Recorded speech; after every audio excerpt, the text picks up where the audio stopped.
we're just getting set up here for the archival watchers who are going to be looking at nothing for just a minute.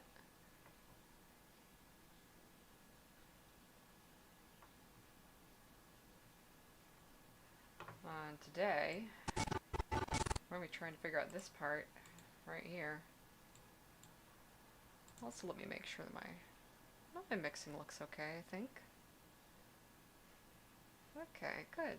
Good. So, Hi. hello! Welcome to the show, I suppose. We're calling it the show. The show. The show. And I'm gonna post to Twitter, so Twitter people know. And that's all I'm gonna do. I mean, Tumblr can figure shit out if they want to. I haven't posted my blog hardly at all since working on this thing. It's just, I can't use my language brain. I'm using my animator brain. That's a mood. Yeah, they're different brains, and one is practically useless. So, today, there's a part I've been putting off working because I'm not sure how I want to do it, and we're going to figure that out. I've got my coffee. Oh, yeah. I've got this thing to look at. And it's supposed to be like, there's these kind of consecutive, nested black holes that the story is happening inside of. And it's recursive, so the outermost black hole is inside the innermost black hole. So I'm going to try and represent that by kind of zooming out of them, and it's going to look cool. In theory, we have to actually do it, though. I have to figure out what assets I need if I have to use masks. Ideally, I won't use masks because HTML5 can't do that, so we want to avoid using masks whenever possible. But I might have to, and if I have to, then I'll just have to figure out something to cross that bridge when we get to it. So let me, I guess, start by mocking this up visually. Get in there. So,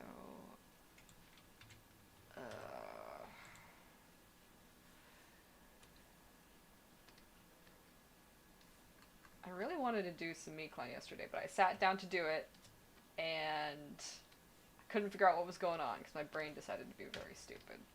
Oh. Yeah, it was disappointing because like, I want that to be done.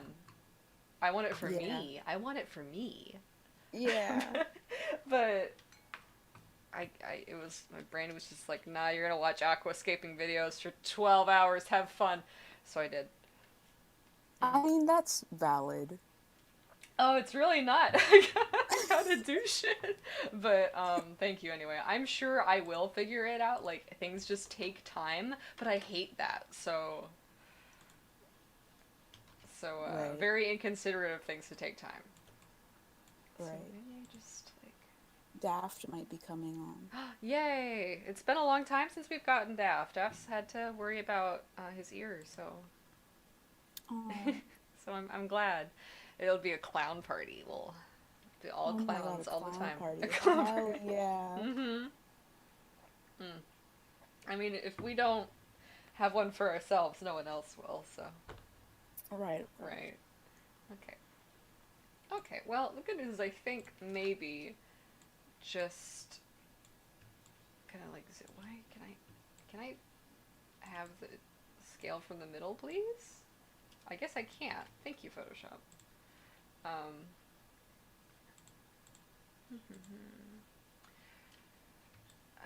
Do I want something like around it? I also have to think logically about the order of these things. So if we're first zooming out, it's going to be of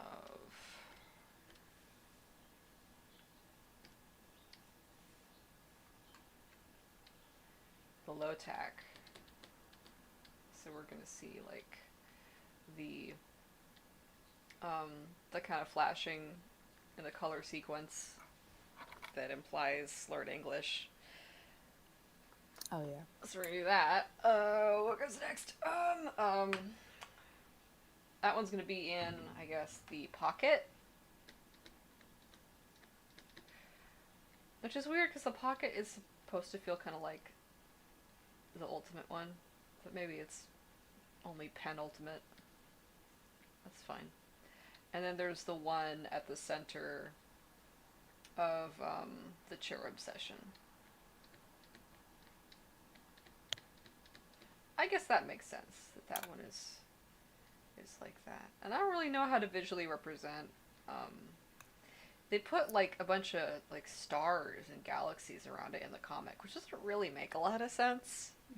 But I can work with that. That's fine. Yeah.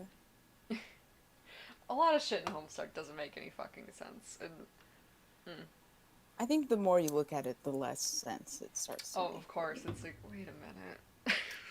You just gotta kind of not ask questions and just go with it. Right, because it's all made up in the first place.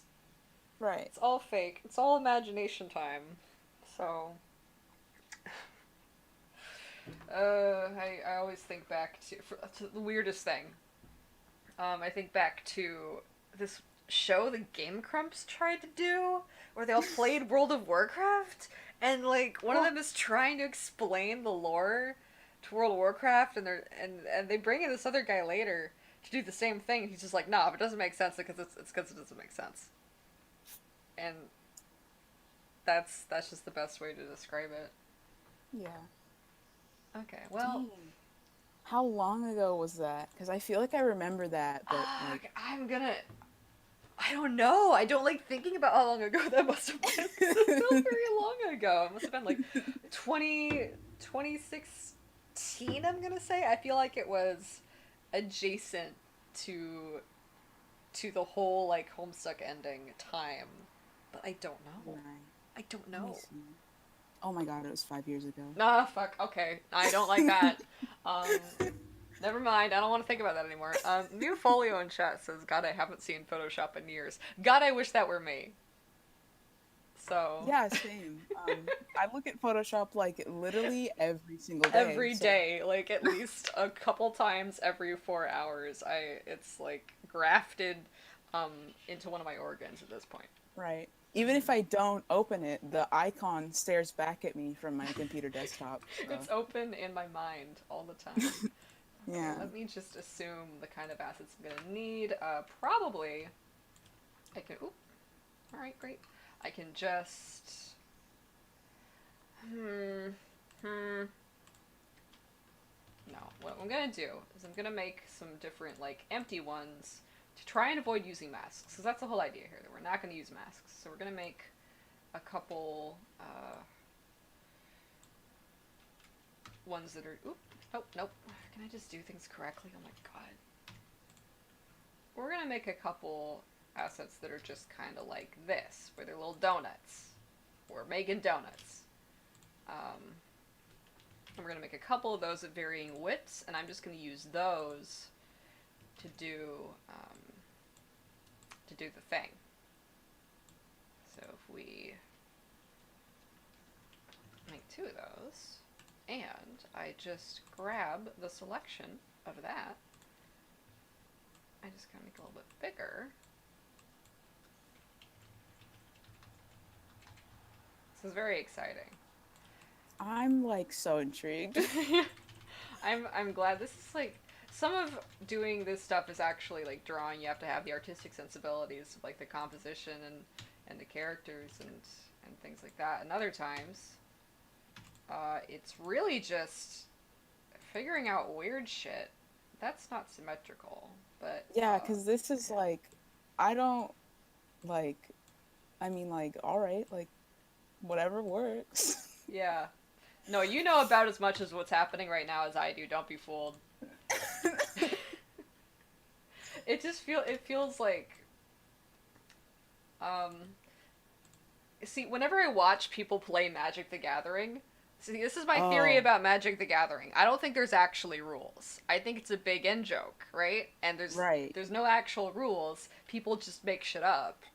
I think that's literally how it feels. Mm-hmm, mm-hmm. So this is my Magic the Gathering. There's not actually like, I don't know.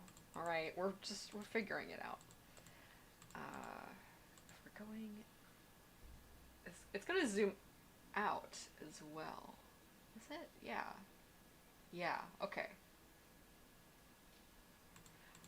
Because we're zooming out. Okay, so I will need these. They're just gonna shrink. Like, I'll put them in there, and then they'll shrink like that. And then we'll put different assets around them to make that work. Okay. Hmm.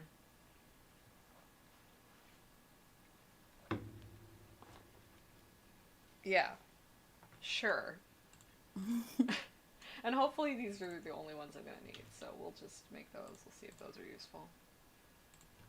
And I can do things like change their color. I can put masks over them. Well, I can't do that. I can do things um, to manipulate these a little bit in the Flash program, but then every time I do something like that, that's causing me more work down the line when we're doing the HTML5 conversion, because anything that's not going to export has to go through this whole other process of like just making assets of what normally would just be something Flash would make for us. It's kind of a pain. Hmm.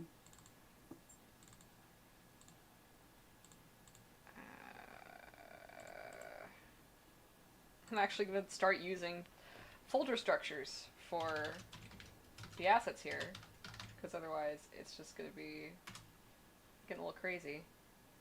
That's what I do all the time, constantly. Is I just make hella folders. Yeah. I don't make them until I need them, so it's kind of like, it's not really organized. I guess it's organized for me, for whatever's wrong with my brain, but I make it work, so I'll be fine. As usually as disheveled as I am, I'm surprised I'm pretty organized, like in Photoshop. But also at the same time, I use like 100 layers. Yeah, oh, I think just in this already, I've already got what, 8? I don't even want to what's one? I'm going to open the like one of the original Meat Clown Chapter 1 just to look at what my layer situation is there. um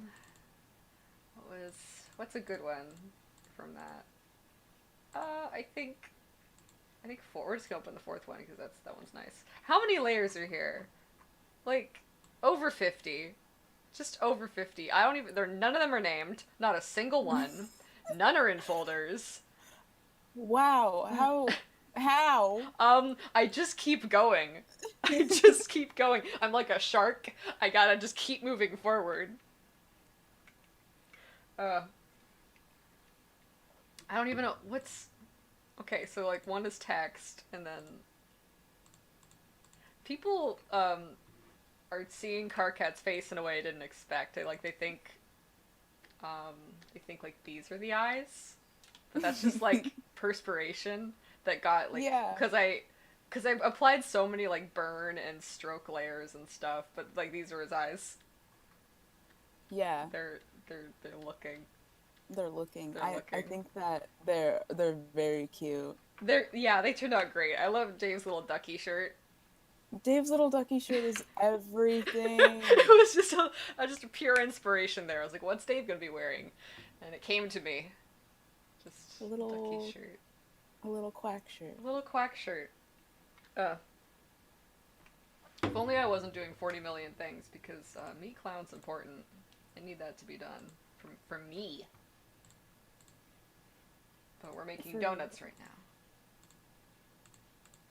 Man, donuts sound hella good. I I'm so know. hungry. I don't have anything for breakfast today. I just have this coffee, like this iced coffee, and it's good, but I know I'm gonna regret this. I know it. I have like watermelon that I'm scared to eat because I don't want to like Oh ASMR like yeah. all of the everyone. Oh So no, that would be it's okay. You can I don't know. I feel like it'll add a lot of texture to the experience. right, right. Yeah. I could just turn on push to talk, but like at the same Yeah. time I'm just so lazy that I'd rather just sit here Fucking mood. and Okay. stare at my screen. Yeah. I'm gonna see what other resources I might, because I might already have something I can use here for this. So let's look. Okay, so this might be useful. This might be useful. I don't know. Let me just make a little keyframe here, so we're not making it exist forever. Let's take a look at it. Oh, okay, great. What's wrong with this symbol? Why is it not? Oh, well it is. So why isn't it? Also, this is gonna break in the Oh, HTML no. conversion. This is not gonna work because this is all like color shifts. Yeah, this is all color shifts. That's not gonna work anymore. I'm gonna have to turn this into a GIF. That's a nightmare, but okay. Well, that's fine. What about this? How about this instead? Here you. Is this gonna be useful? Yeah, okay. So this is nice, but the problem is that it's like small for one. Ugh. It's small and then it's also solid, so so it doesn't look that pretty when we zoom in. And also we can't see through it. So I might have to go in here and kind of just make something new, which I don't want to have to do. I'm lazy, but we're gonna do it. But what I can do is I can kind of use this as a template.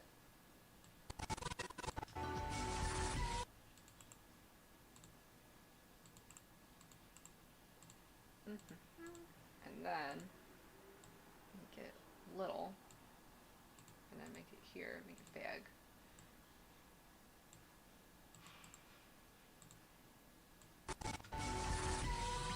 Okay. We're also gonna have to increase this, I guess.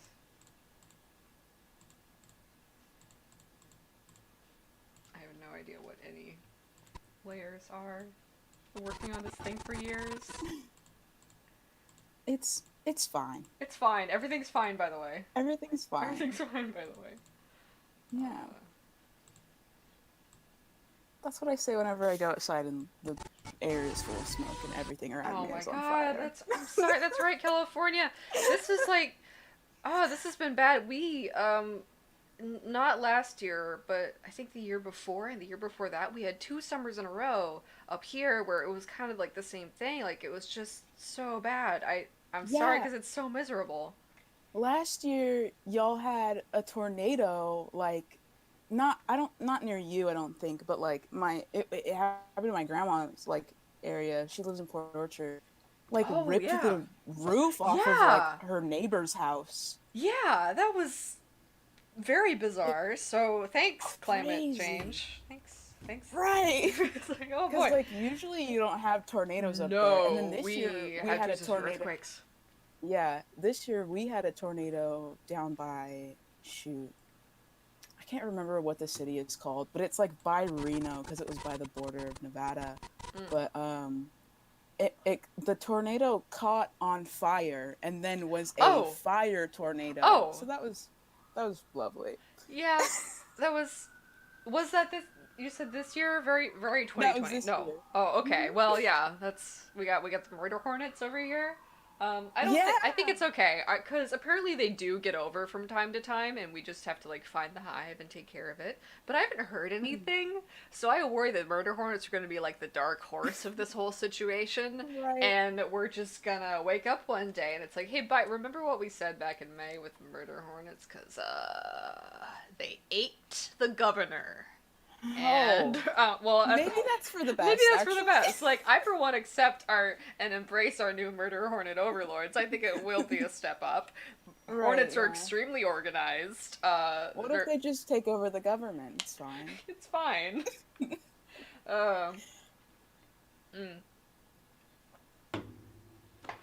thinking about hornets now. Okay. Yeah, me and my mom were like, we should go to the beach, and then we were also like, oh, but we have to see what beaches aren't like, on fire. Right. That's... But there's the ocean right there, so just like put the fire in the ocean. Right, exactly. Of course.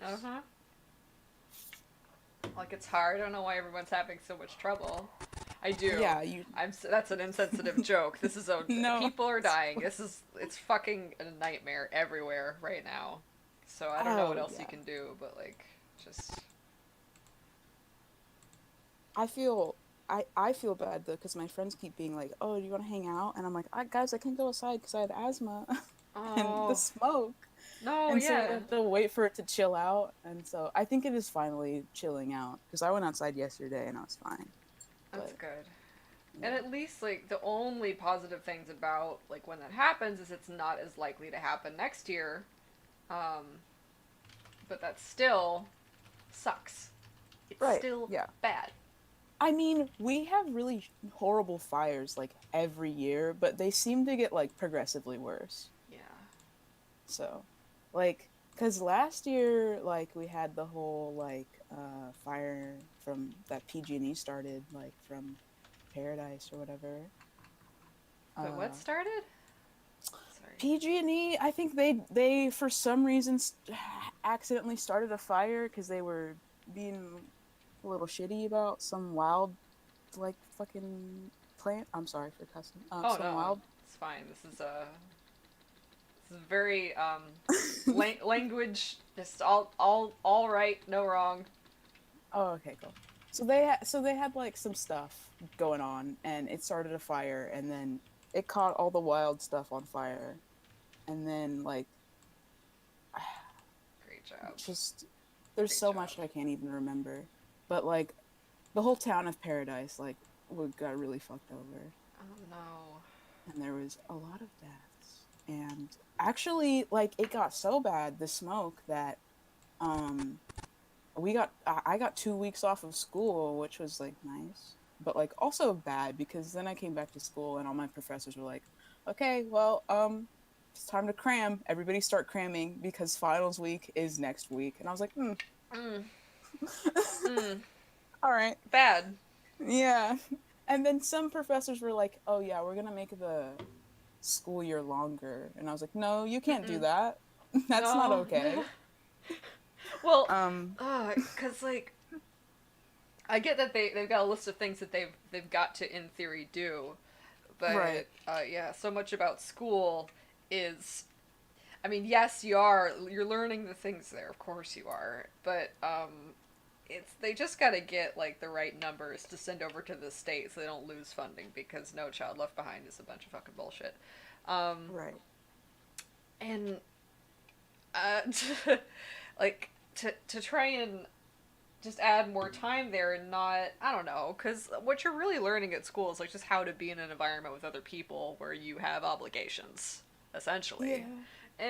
and people pretty much already get that. So like this and this push right now to get everybody back into the schools this year, it's I think there needs to be more flexibility just in Yeah. general because things are not going to be sustainable the way they are right now for a lot of reasons, and that's at Oh most yeah. levels of society and how it's working.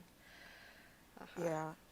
Um, it sucks because I know like some people are really affected by being forced to stay home and not being able to go to school, Yeah. but like I just don't think that we should send kids back to school yet, and that it is okay if they miss out on a year and like that generation gets put behind a year. Like that's fine. Nobody has to get out of high school at 18. Like it's okay. It's going to be okay. Right, and it should be fine. We should be a little bit more flexible with that so we can deal with the situation because we're going to have a lot more situations like it.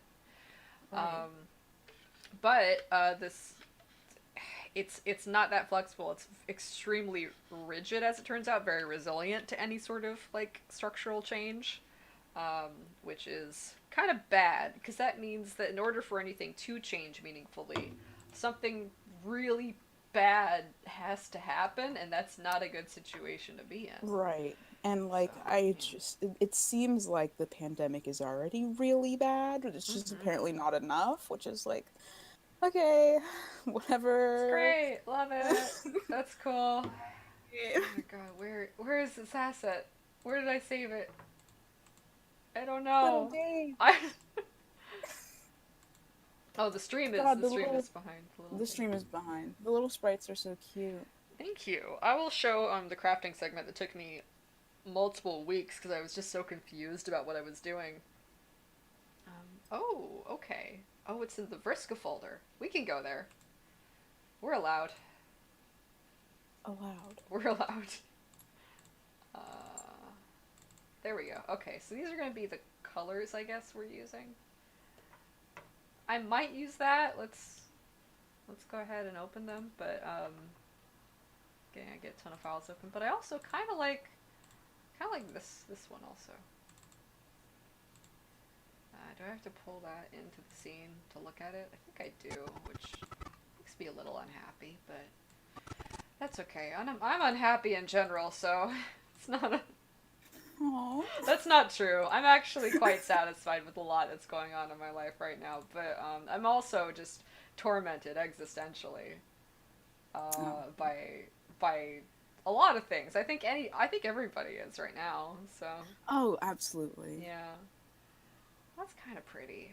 Maybe we'll look at this. I'm taking too long to make decisions. I don't have that much time. Meh. Time's a social construct. Take your time. It's so true. Okay. Yeah, because I want this thing to be done on September 28th. Just so it'll be done for one, and I don't have to do it Right. anymore, which is amazing. That would be very cool if I could stop doing it. That would be fantastic. Oh, for sure. But then, also, I can just have a break and work on some other things. Because I can take my time, but the consequence of taking your time is, I guess... It being longer? Yeah, it just taking forever. This is kind of interesting. I don't know if I like that grainy effect. Maybe I have to, like, blur it a little bit.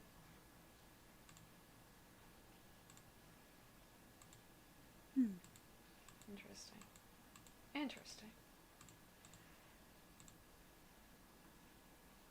Yeah, let's just try blurring it a little bit. There you go. I'll keep a little bit of the grain. That's interesting enough. It's cool to look at. And then we just kind of get our little donut. We just get rid of it. And then we have our little ring. And this can go, I guess, both in and out, so that's going to be cool.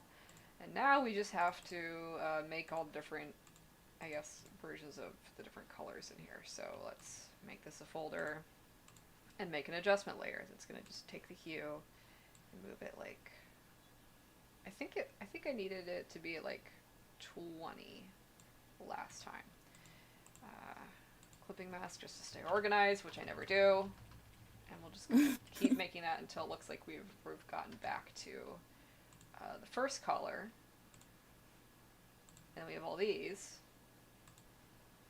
And then what we're going to do to create the frames of this GIF is we're going to like make them visible or invisible to kind of make the color shift happen. And that way we don't have to use flashes. What's the word? I don't know. Oh shit, that's hella smart. Damn. Oh, thank you. It's not. I've spent way too much time in this program, so I know the things that it can do. I mean, I guess. Very recently taught myself how to make GIFs, and then I'm like also slowly teaching myself how to or what to do with that.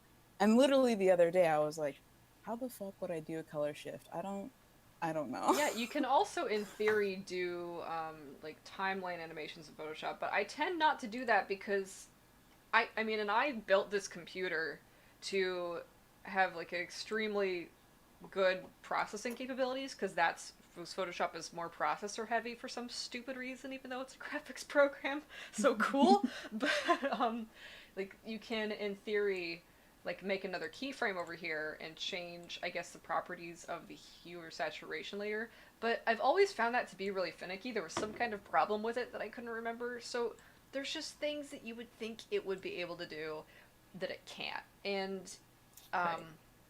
I think to do more like sophisticated animation stuff where there's actual tweens it's creating, you might need to have to go over to animate and then export assets or gifs out of that, which is just like an exhausting process to have to switch between two programs. But at the very least, when you're going between Photoshop and Animate, there's enough in common of just like the design language of like the user interfaces and the program and like the reasoning behind the different windows and structures of this program that you can sort of figure it out at Right. least. But still, okay, let's go back to frames. And I make two frames at the start because the first frame in making like GIFs in Photoshop is always really important. Whenever you make something invisible in the first frame, in all consecutive frames, it'll also make it invisible. So you can kind of see down there that everything's disappearing in all the frames. So, Oh. yeah, so I make the first frame where I have basically everything visible, and I don't touch it after that. Like, I don't edit on the first frame if I don't want those changes to be made for every frame after. So instead, I would kind of think of the second frame as my first frame. So if I do that, and I turn off all these, and we just have that, and this is kind of that idea there. I go to the third. Well, this is an instance actually where I would want to turn them all off on the first.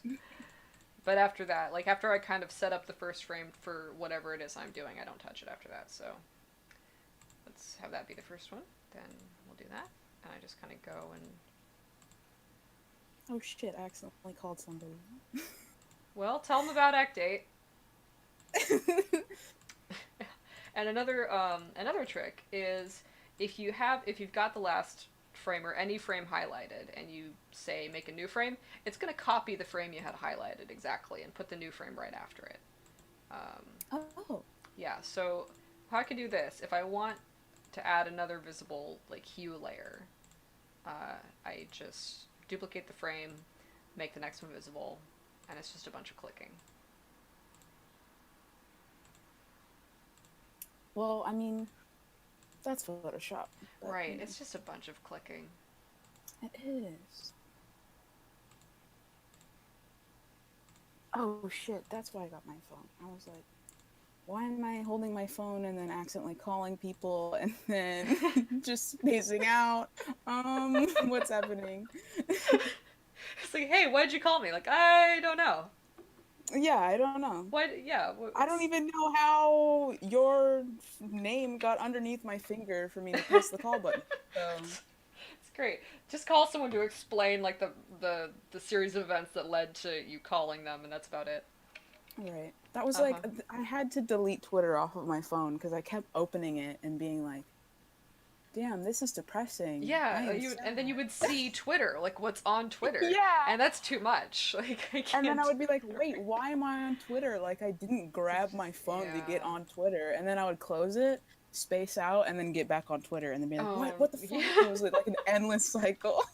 It's bad. It's just unconscious. It's like bad. if you set up your workstation or your device or whatever it is you're using to make certain things very easy to do, you'll just do them. So I've had to like make sure all my game shortcuts are like not right on the desktop or too easy to click on, so I'm not just doing that all the time. Or if, like I've made the different programs that I need to use very easy to launch, like Flash and Photoshop are pinned to the taskbar. So just making your environment conductive to the actual things you want to do in it. It's a productivity hack that works 50% of the time. Alright, so this is working. This is fine. Oh, I got my stipend from the VA, but then I dropped my classes because I was like, you know what? I'm just not going to during COVID. Yeah.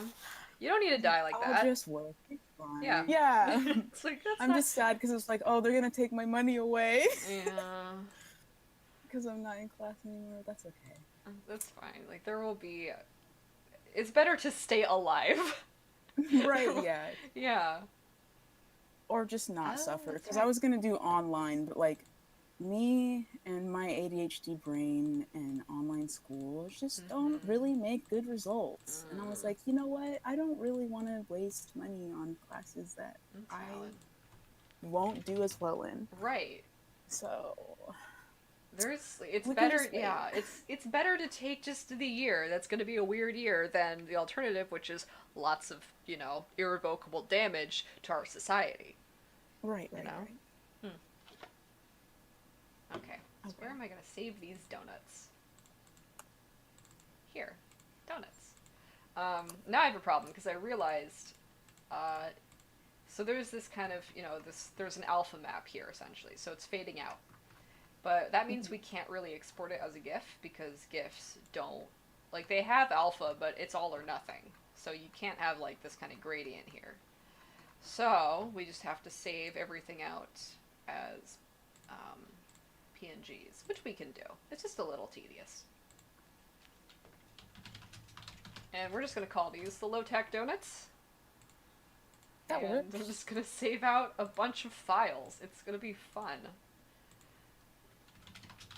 Um, Mike64, I'm finally looking at chat. Sorry, they're gonna hear me talk about what they're saying like a million years later, but that's how it's gonna be. I apologize. I'm very worried about these donuts right now. What do, yeah. I should be looking at this chat for you. Oh, thank you. Sorry. You don't have to. It's fine. I don't think people expect me to have any kind of standards of how I run these things. And if they do, I'm afraid they're going to be disappointed. Asking what do I think of Vast Error? I like Vast Error. I helped with Vast Error. Austin is my buddy. We worked on Act 8 together initially. Austin was like one of the original Act 8 people. And it's very cool to see Vast Error happen.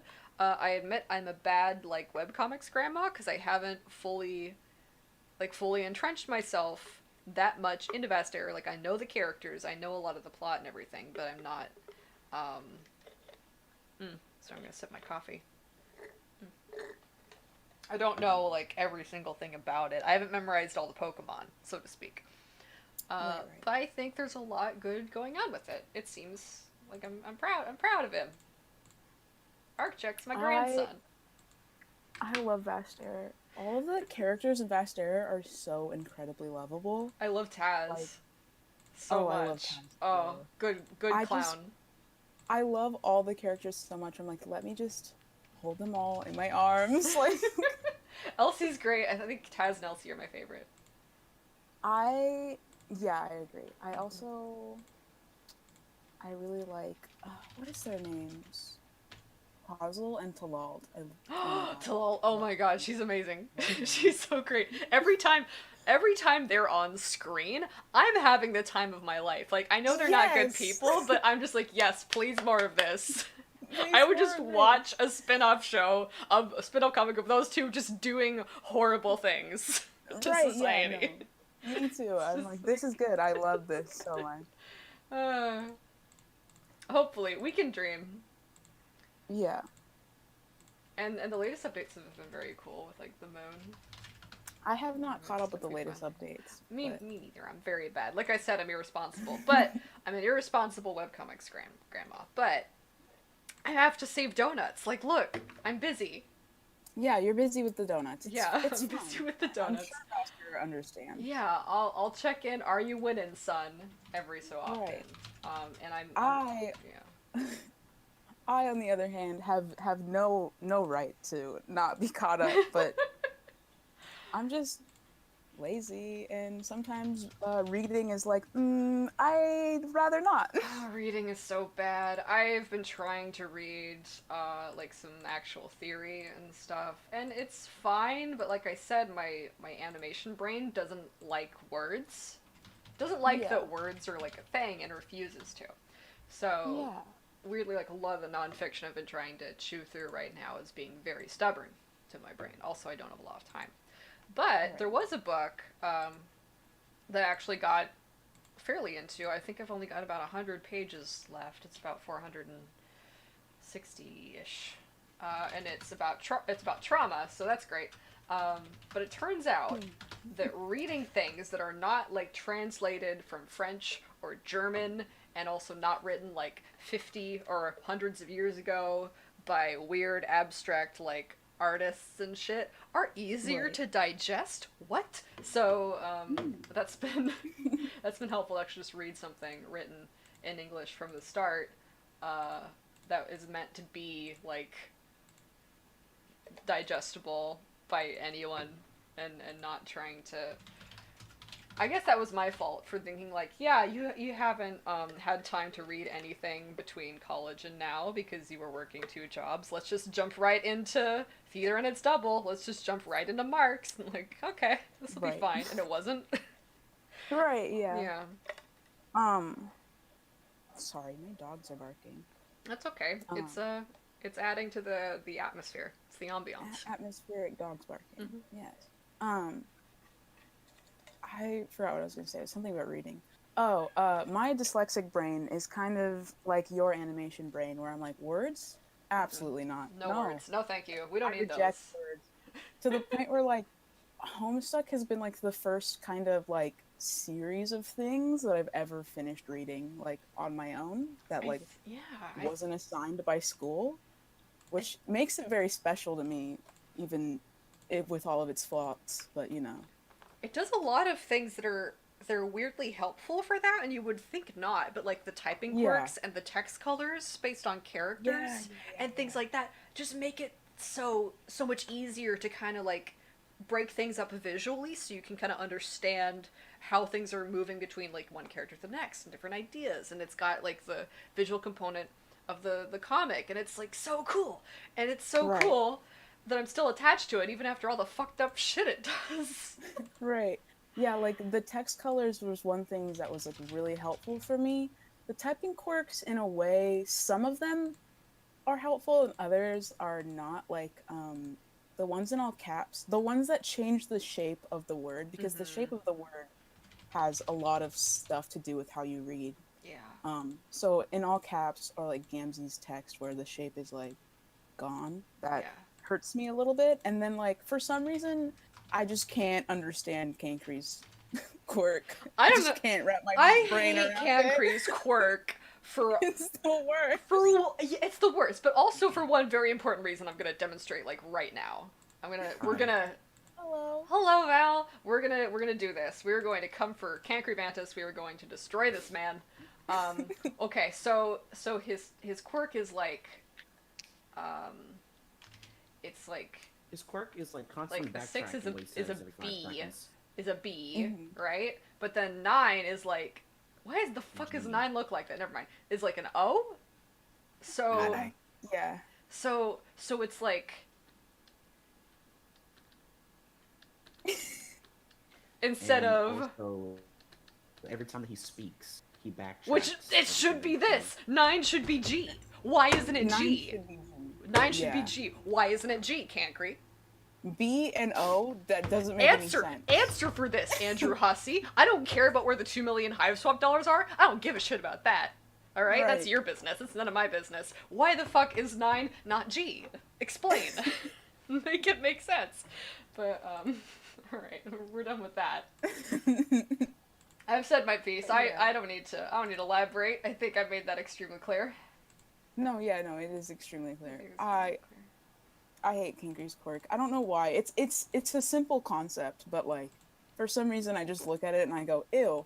No, absolutely not. It do sucks we, that more. do we not talk about What? how Kenkri talks every single time that he speaks? He explains himself in a paragraph. Yeah, mean, I don't. That happens. I don't like just the ideas that are trying to be expressed with Cancri. I don't agree with them. I don't think they're good ideas. I don't think this is a good analysis of social justice. I think Hussey? all he's doing is Hussey is basically just saying that social justice is hypocritical, and that's all that Kenkri is trying to prove there. It's not saying that social justice is good and Kenkri's doing a bad job at it. He's saying that this is social justice. It's I think it's a little bit of a weak point to dedicate an entire character to. exactly because in order to kind of make this a criticism of something that's supposed to really be happening, they have to create this huge exaggeration of it of a person that you don't actually like encounter. Like maybe there was two There's Right. you have to exaggerate what people were like on Tumblr so much to kind of like wring your hands about it in this way. Yeah. But the thing is, like, that exaggeration is what everybody is subjected to all the time for being interested in, like, progressive causes in the first place. So, like, we're supposed to think, oh, Cancri is so bad and Porum is so good. But I said before, no, actually, Porum kind of exhausts me.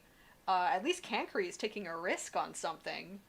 But, like, because Porum's feminism as it's presented in Homestuck is not very strong at all. It's just very, like, complacent.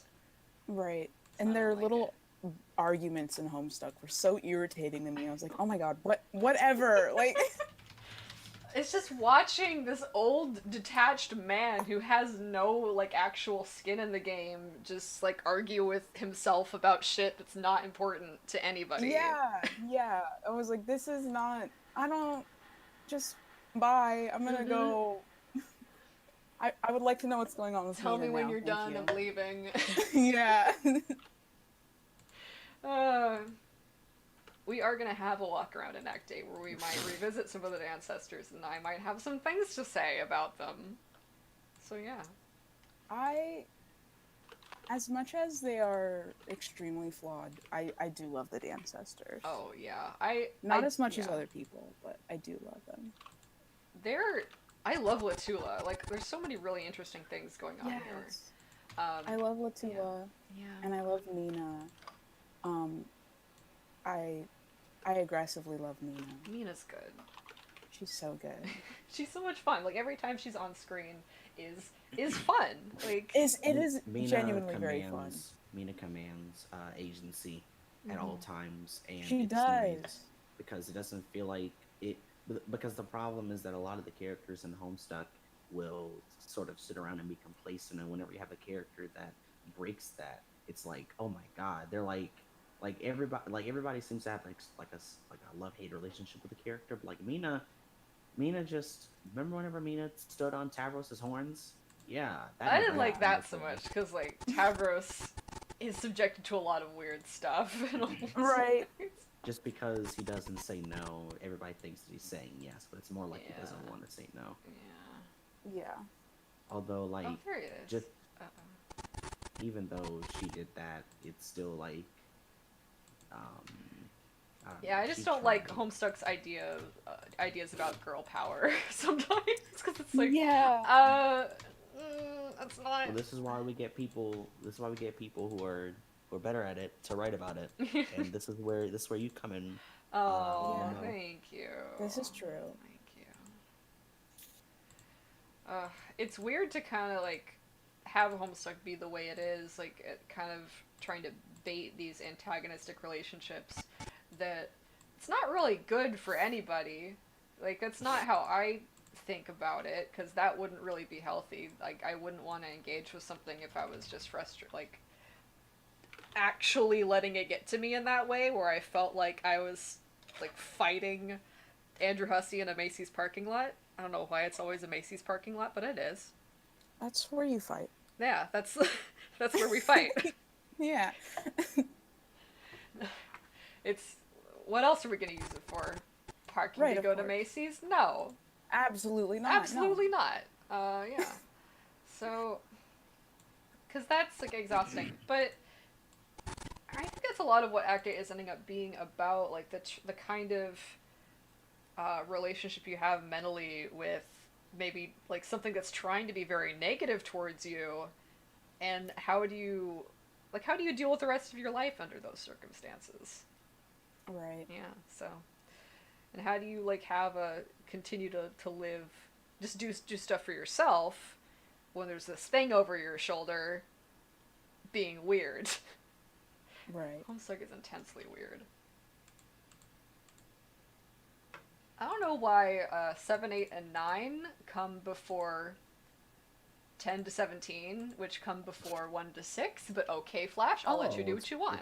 It's I because 7, 8, mean, 9. That's why. yeah. So, you know. I can't, I don't know what code made that happen, but I'd love that if that was just a 7, 8, 9 joke.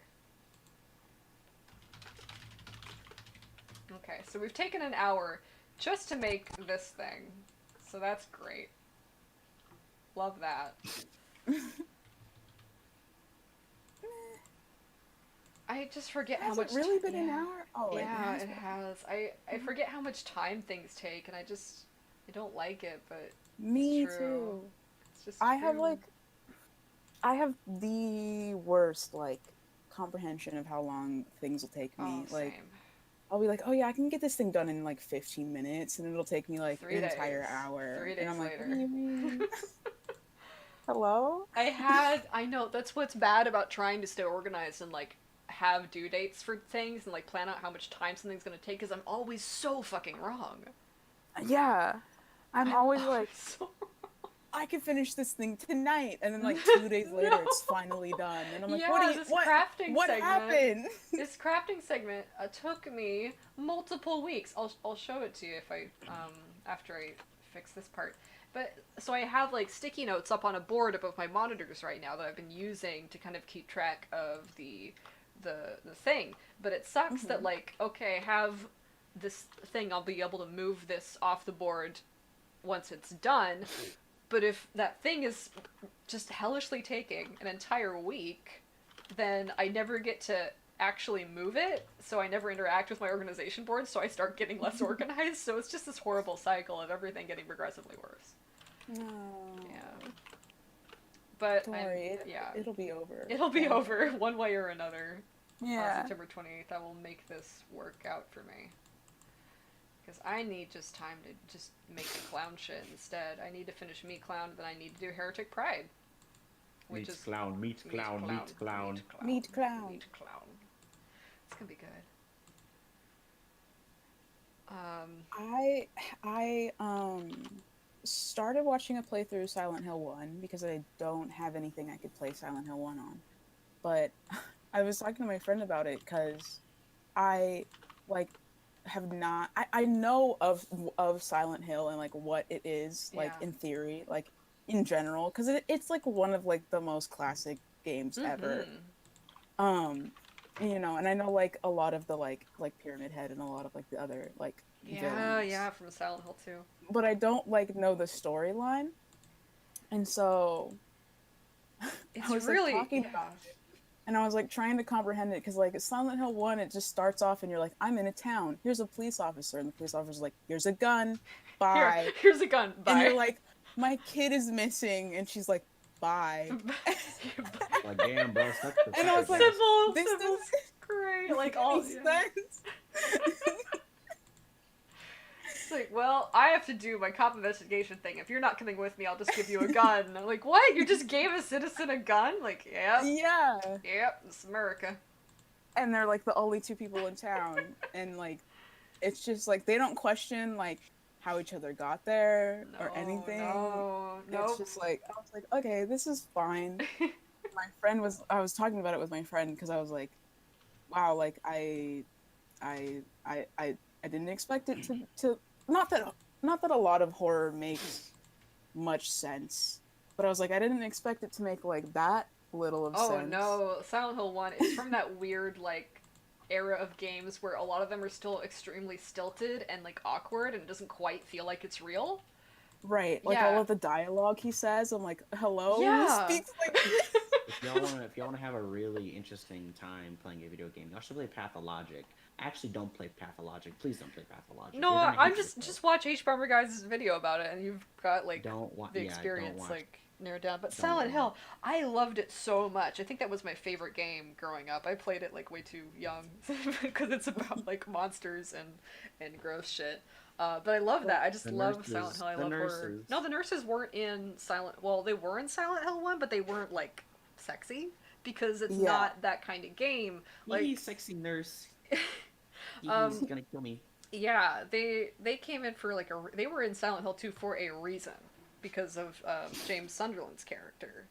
So like the monsters in each Silent Hill game are responding to the psychology of like the characters in that game. So Right. Pyramid Head is there specifically based on the psychology of James Sunderland. He shouldn't be in the other games. Or Right. at least if he is there, he should like be there in a way that makes sense based on like the specific characters that are there, because it's like this mirror of the characters.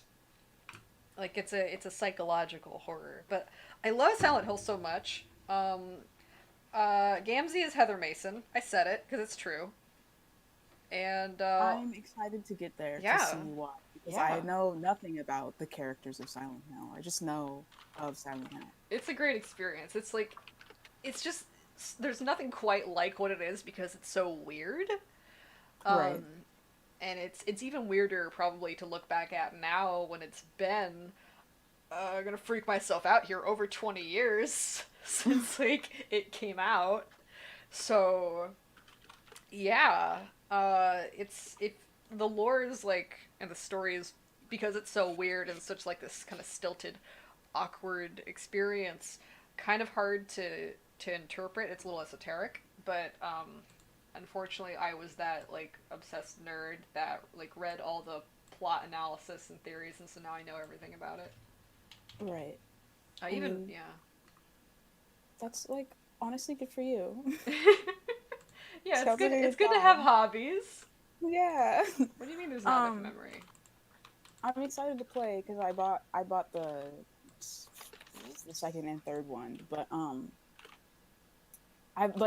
like worried I'm gonna be really bad at it because I'm really bad at like every video game because I grew up playing like life simulators and like Yeah. turn-based games. So like I tried to play BioShock earlier this year and I was like, I'm There's so lots of bad at memory, buddy. this. What are you talking about? I got all the memory. Sorry, Flash is like, I don't want to do this anymore, and I'm like, I know you don't, but I But have a you have to deadline, do it. so I'm going to make you do it. Let's go into preferences. You are a program. You are a will- program. You will do what I want you to do. Yeah, exactly. Warnings. Da-da-da. But yeah, so I'm like, I'm gonna play this game and I'm gonna suck ass, but that's okay. Yeah. It's okay. It's got like tank controls, if you know what those are.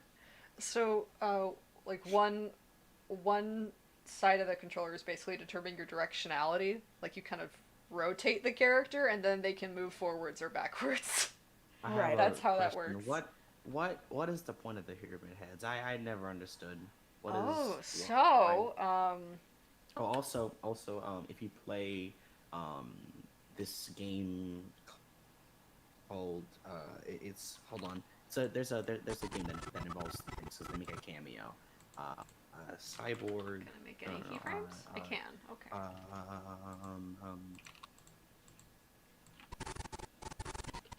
So why can't they had I a- make a keyframe here? the fudge. What's it called? Oh, Katana Zero has a reference to pyramid heads. But anyway, please explain. So, sorry, Flash just did something interesting. So I had to kind of interpret what was As happening. it usually does. Ha! I outsmarted you, Flash. I'm Usually smarter does. than this program. So, primarily, like, the real reason any monster is in Silent Hill is, like I said, just an expression of some sort of, like, psychological storytelling about the characters. So, Pyramid Head is really an expression of, like, James Sunderland's weird, like, guilt and desire to be, like, punished for the bad thing he did that I won't spoil, because it's really important to the story. I did a bad thing. Exactly. I did a real bad thing. I did a regret the bad thing I thing. did. Basically, yeah, And that's then that's make a that's jazz Pyramid Head. jams. Is I regret the thing I did. But in like the kind of the lore aspect, there's this cult. I hope that's not a surprise that Silent Hill is essentially this story about this weird cult in an American tourist town. Of And course. the cult has like its Yeah. own It's a weird mythology, thing, and it tourist had like the yellow and red gods, Lobsylvith and Zuchalbara. And Zuchalbara, the red god, is this god of like punishment and execution and like pain and shit. And I think yellow was about something else. I used to know all this, but I forgot. And James Sunderland saw a painting of Zuchalbara one time when he was in Silent Hill to visit his sick wife, and that kind of put the idea, I guess, in his brain which then made it manifest in the other world of Silent Hill for him. So Yeah. all these. Oh, so there's two worlds, and like everything that he Mhm. sees is like an actual genuine issue. It's just that you may not. Yeah. Uh huh. But the first game is the first and the third game are connected. The third is a direct sequel to the first. So the Is there third game is a? yes. Is there like a? Is there like a real reason why it's called Silent Hill, or like like what about it makes it like without if it can't be if it's like something that you Hmm. spoil by saying it. um well, I understand if you spoil it by saying It's like just the what name of the Silent Hill town. is. It's just the name of the Oh, okay. town where everything happens. So you Ain't it recommend. based off a real town? Yeah, there was I think a town in Pennsylvania or something where there was this coal mine beneath the town and it caught fire and it's still burning. Oh, Yeah, and you can't go to that town anymore because there's extremely poisonous coal fire smoke still coming out of the fire. oh, Yeah, lovely. yeah, great, right? Cool, Oh yeah, very they good. added Pyramid Wonderful. Head to Dead by Oh, Daylight. Dead by Daylight. Mm. Can I move this? I can. Okay, so Flash is had it with my bullshit. I would love to enjoy the craziness that is Silent Hill, but horror games give me a spook, and jump scare more than jump scares give me a spook. I don't care about the other games. Atmosphere is fine, just no big spoopy things jumping in my face. It hurts. Yeah. It hurts me. Or do I want to like? The only horror game I played, which I feel like is like a weak excuse for a horror game, because like, I mean, like I've played Bioshock because I just like Bioshock, even though like it's got some weird messages in there, but you know, Hmm. but I like Bioshock aesthetically. I think that's why Understandable. most people like Bioshock, but anyway, Understandable. that's like the only horror game I've ever played, which Um, I've seen so so like I actually have seen quite a couple of horror games. If anybody's heard of The Mad Father, that's one that I remember back in the PewDiePie days, where everybody used to watch like he's like, yeah, it's a PewDiePie. yeah, Oh god. The yeah. Mad Father was definitely there. Then you had that one, oh, Zero Escape 999 and Zero Escape Zero Time Dilemma. Maybe. Um, uh, Danganronpa. Like I didn't play FNAF. I stayed away from FNAF because FNAF gave me nightmares. Um, and also creepypasta because that gave me nightmares. But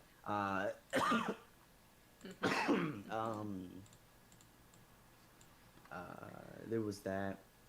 What was another one that I remember? A lot of horror games follow the same thing, where it's like you are an observer who's going and experiencing a world that got very very fucked up. Right. Yeah. And I understand like it's such a fun thing, and sometimes you're the reason why the fuck up happened. Sometimes you were not able to do anything about it. Oh, there's I Am Alive. I Am Alive wasn't a horror game, but it was like a survival game. Um, the Last of Us. They're all very good games. It's just that usually people use those games as basically as an excuse to make lots of Jesus, like Making lots of Jesus. ma- ma- Mm. you use the game as an excuse to make lots of um you use it as an excuse to spend time to develop a character and to give the character some depth and growth, and to basically like try to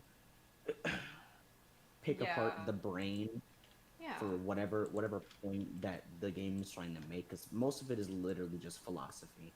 No, and horror is apparently very philosophy. character driven. It's very much about our inner Yeah. world. It's about our relationship to our reality of that happens kind of in our minds I and our love the emotionalities. Resident Yeah, Evil games. yeah. I love the Resident Evil games. Daft and I were talking yesterday about how Resident Evil is not as good as Silent Hill. We were totally dunking on Resident Evil because No, Resident Resident Evil is definitely not as good as Silent Hill. Yeah. Because Resident Evil, like is so after campy like and stupid. It is like the stupidest video game ever made. it's The writing it's is so stupid, but I love that. Like it's for what it like is. okay, Right. like Konami during the whole Metal Gear Solid thing. It's very weird because it's very weird because you'll find that like half the time the characters are saying something extremely stupid, and like everybody, like all the people in the staff and the team know that like sometimes they're just making dumb things, say dumb things just to say dumb things, but the other time they take themselves I don't know, it's like the game takes itself very seriously, but everybody in the staff and dev team is definitely taking this thing seriously. So then you have like these stupid memes, or like you have an 11-second gun twirling cutscene. That was for Metal Gear Solid. Uh, Oh, Kojima is on another level. I love that guy. I mean, he's weird. He's a weird dude. And he also makes like- lots of stupid decisions, but that's because he just has like no filter. There's nothing holding this guy back. He will just do whatever he wants, and Right. I don't let everybody do that, but also he kind of gets a pass from me just cuz like his games there's no one else is making a Kojima game. You can His, only get that from uh, Kojima.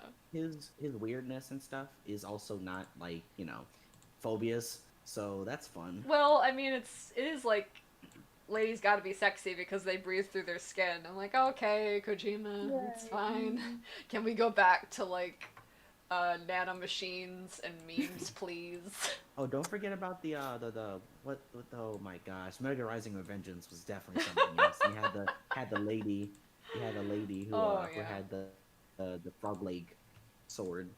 Oh, Staff. oh, that's a lot of things have happened in a lot of Kojima games. It's very much what it is. But yeah, like at the same time, Kojima can. The difference between a Kojima game and like the Resident Evil games is Kojima can also sort of write. His games are also very clearly like about things and about characters in Metal Gear Solid: Phantom Pain. Oh, that was an interesting. right. He still experience. delivers these very like powerful, weird, poetic, nightmarish experiences about like war and human suffering and shit. And Resident Evil is like, there's a dog, doesn't have skin, and here's a guy. Is he a Nazi? I don't know. I think that was bad, Oh, yeah. but also Don't forget America's about- good, but it's not good. But Don't forget about corporations are bad, but they're the not. Silent- it was the Silent Hill secret ending where the whole thing is being controlled by Shiba Inu. Yeah, that's the dog ending in Silent Hill too. Oh, I love that. Yeah, yeah, that's it's great. like it's good. That's perfect. It's perfect. So I just realized that I have to create like I think kind of inside and outside versions of all the little transition donuts. So I'm gonna experiment, and this is what sucks. Like sometimes with this project, if I've got a sequence I need to do and I don't know exactly how it's gonna work, I need to make all these different assets to kind of test out different approaches, and I might not end up using them all, so it feels like a waste of time, and it's super frustrating and demotivating. But at the same time, someone's got to do it. Literally, no one's got to do it. I'm doing this to myself. French onion spread? That actually does sound nice. Hi, Daft. Hello, Daft. Hello. Hello. Hi. Hi. How are you Hello. today? Hello. I took a shower and now I'm forcing my significant other to make me a sandwich. Oh. How cool. Make me a sandwich. Yes, it really is the 1950s all over again, isn't it? Mm-hmm. Okay, so how are you guys doing today? I'm losing my mind. So, Oh. yeah. Okay, let me go ahead and freaking also set up the art stream so I can watch you lose your mind. Yeah, in please any- do. Oh, please do. Oh, It's good. It's a good time. speaking of great art time. that makes me lose my mind, there is like okay, as you may or may not have known, sometimes I try and every once in a while I'll try and go back in animation, and then of course I'll regret it and then come back again. But anyway, what I have found is that there are a couple of people through the years and years that I've spent just like digesting animations was that there are a couple of people that are really really good at this thing called sakuga. Oh, yeah. It's sakuga. Sakuga. Yeah, that's just a word for like Yeah, when you take Sakuga. little like clips of animations that are extremely impressive. Mm-hmm. You know, Valentine, I still need to like actually devote time to like making you teach me how to use Flash. Oh yeah. I'll, Once I'm done with well, Resolve, like I'm happy to kind of help teach right now, but no, I'd absolutely kind of like help make just a little independent animation boot camp where we all just sit down and talk about. learn about it. I So We mean, have get to the rest turn off the in gears too. we have to turn in a 10-second I just animation want to ask by like the end of one like person 15 to years. do it because I know how I am about like absorbing information. Oh, So true. Good point. you don't have to volunteer. I Perfect. mean, I I'll go will. to you if I have a question. But yeah. Yeah, Okay, I'll wait continue, for points. Valentine. You were saying. Sorry. So one okay, I was so there's this guy calls himself Guzzu, and he makes very well detailed animations. And so it feels like every time that I watch him, it's Sakuga. And I remembered while speaking about this that that somebody apparently in the One Piece team was describing a moment in the anime as Sakuga, where it was Frankie. It was like turning his head towards something. It was turning his head towards Kuma, and like No, I was thinking, so maybe. they're not gonna give the jet pistol that Luffy gave as Sakuga. No, they're not. They're gonna make it. Oh, it's just this character where we animated every frame turning it, and that's Sakuga, guys. That's Sakuga, and That just sounds like theater animation. that was no all like One Piece does not take the time necessary to make the animations pop out, and I understand the reason why is because the show is very long. But Toei Yeah, usually it's not that kind of doesn't story. worry too much about. I'm not gonna okay. I understand how difficult animation is, so I can't just say like, oh, they don't care about quality. What I mean is that they don't care about the people that they're hiring because they're all working That for too, pennies yeah. to the dollar, and these poor people aren't given enough time in order to actually make something that looks really nice. Which is why independent animators usually look better than companies No, just because go ahead and place it like some. they look better than companies because they actually have the time to develop everything that they want to. Right. And yeah, there is a certain truth that like the animation that you're doing has to match the project you're working on. So no, One Piece wouldn't have like the same things that you would do for Naruto. And there's a But they like changed the we talked animation about why style. Dragon Ball Z looks the way it does extensively like last They week. changed the Jesus animation. fucking But the Christ. weirdest part Dragon about Ball Z is like, ooh, Yeah. that every is a 200 series that okay, boils my blood. all I'm gonna say is that it's weird because every 200 episodes of One Piece they change the art style. But if okay maybe if Naruto was the same length. Okay, well One Piece is the Naruto Homestuck wasn't made by Toei. X6 of anime. Yeah. Just So doesn't fucking stop. so even though Naruto does get flack for having not very good development of characters or like world building because sometimes they'll just say like, oh, you know, we have this well established thing where this character is trying his best in order to do well in a world that hates him, and now like this character is like the reincarnation of like a god. But it kind of takes kind of takes the piss out of it. Yeah, But what they do well is the last two fights in the well yeah the last fight in Naruto, baby Naruto, and then the last fight in Shippuden, where it's like it's legit just like 5 minutes of just straight fighting.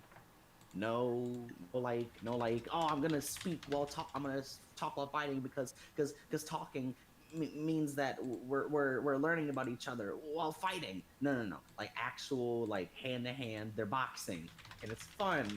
It's so much fun to Yeah, watch you can because have these like people are given characters the chance to do it. express ideas physically. It's like I have not properly done a Naruto. Okay, I haven't watched a Naruto. You're not I a had fan. public Don't watch broadcast. Naruto, I my know, God. I know. Don't watch I it. might just because there's like a girl I have a crush on and she really likes it. But anyway, Who?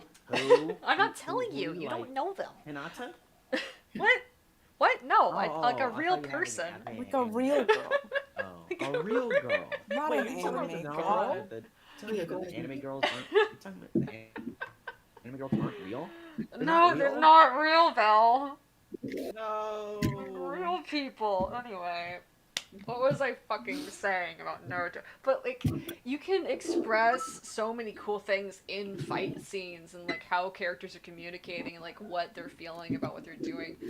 Character acting is what really drew me to animation. I love doing like little subtle expressions and like little subtle things that communicate what's going on with this character mentally. So I'm really pushing myself in this see this fight concept to try and do something that's much more physical, much more extreme and out there, and then I'm gonna let myself go back to doing like nice subtle things maybe for the rest of the project. But I wanted to really With really what you go just here. said about the whole fighting thing, there was the Kakashi versus Obito fight, but like what really hit for me, someone did an analysis of the last Naruto versus Sasuke fight, and like basically it was weird because like halfway through the show, they got rid of like one of the most important portions of the show, which was the fact that every time you wanted to perform a magic ninja attack, Mm-hmm. you had to do hand signs.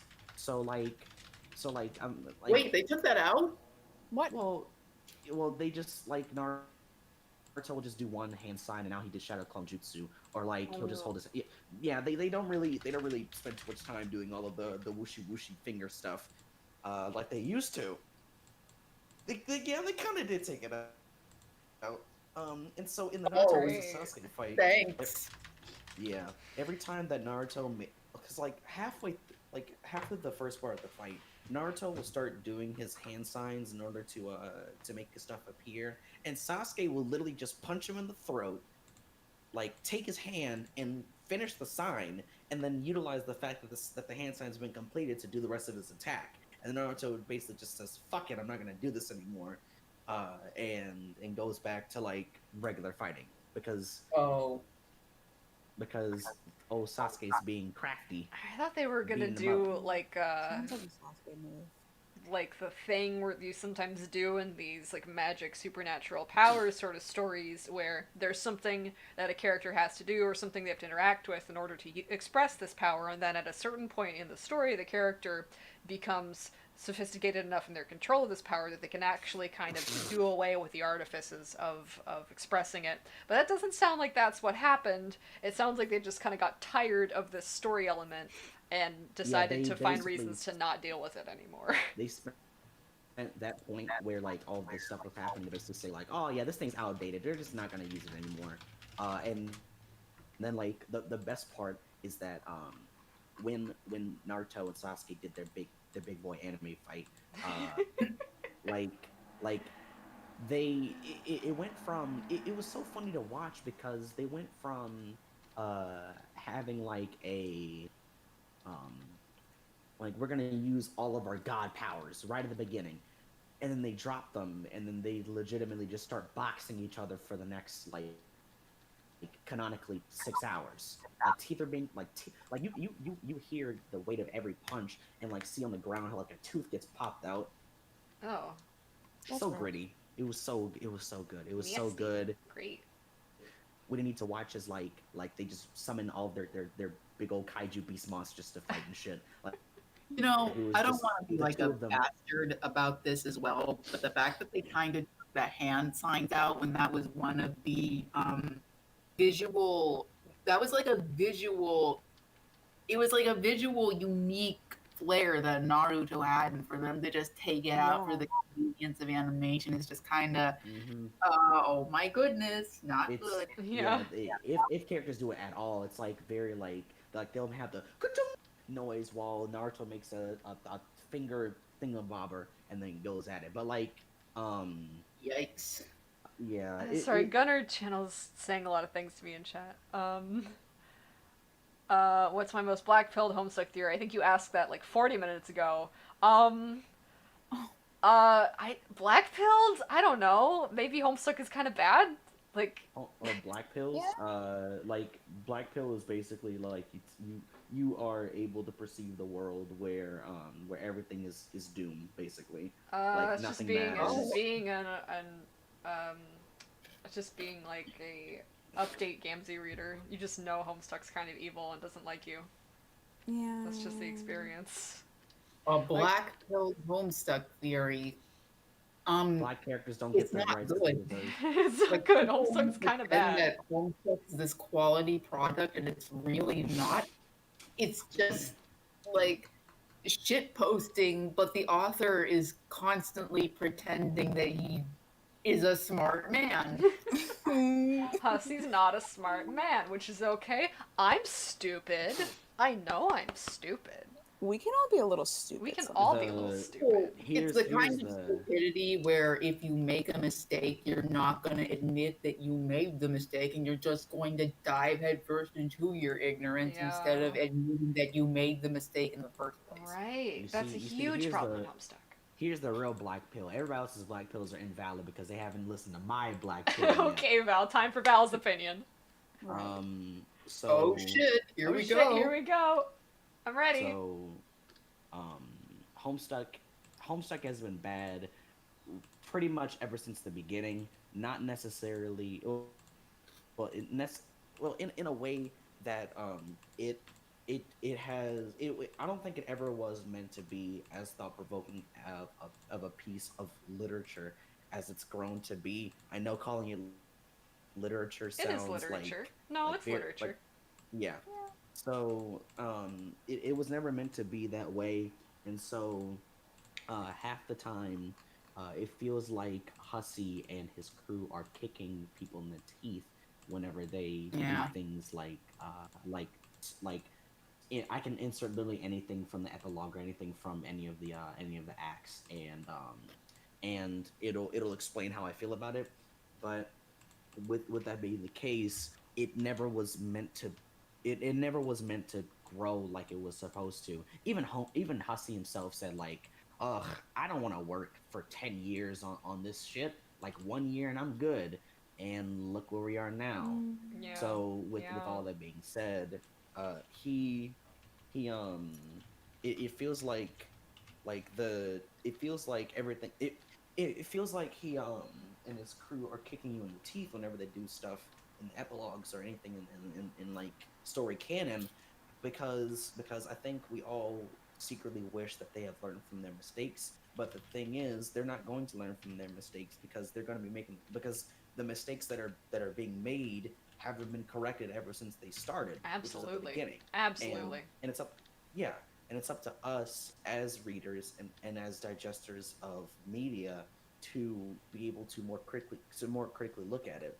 And this is why you have to like hold people responsible, especially authors, for their mistakes and the terrible rhetoric they put in, because it ends up hurting people. Mm-hmm. The hardest pill to swallow is that all of this is necessary because nobody on the team is going to do it themselves. So you have to do it do it yourself, and you have to create stuff that actually works. And you have to know that they didn't imagine for this to all happen, and they don't give a shit, and you have to be the only person that gives a shit, and that's why we're all here now, like analyzing it as a thing, because they won't. Yeah, I think you put it perfectly. I think that's exactly the situation, and the epilogues. I think we're trying to admit that, but no one got it. Everyone's still trying to just take this as if it's a genuine expression of meaningful ideas about these characters, and not really. There's a serious lack of commitment and accountability in the things Homestuck is doing. It's a very I'm not touching you kind of habit for this story to have.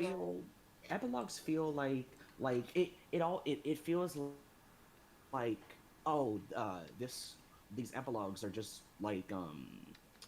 they they kick me in the teeth every single time when these bad updates happen, and like you tell yourself, oh, it's gonna get better. It never It's will not. be It will because never they get don't better. want they That is want a anything to promise. get better.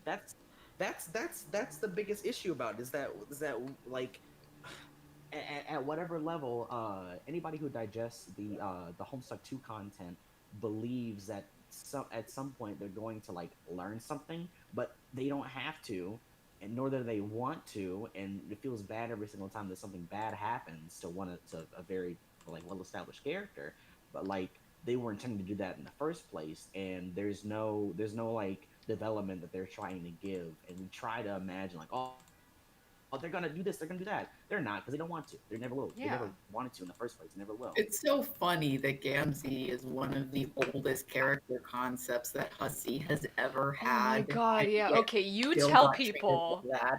Yeah, you tell people about Russell it being the proto Gamzee. I have to get up for a second, but I will be right back. Oh my god. And then when I come back, we'll talk about like Gamcar as a domestic nightmare because there's so Because much that I trauma that I and, like, unfortunately know about that character now that I wish I could go back and not, but now I do. So I'll be right back. I'm sorry. Good luck. Every time you guys compare Gamzee to the Wizard Eater Herbert, I'm like, oh, I should read this thing, but like I really don't You want should to. not read that. where Oh do my you read goodness. Wizard of Earth? I do not understand.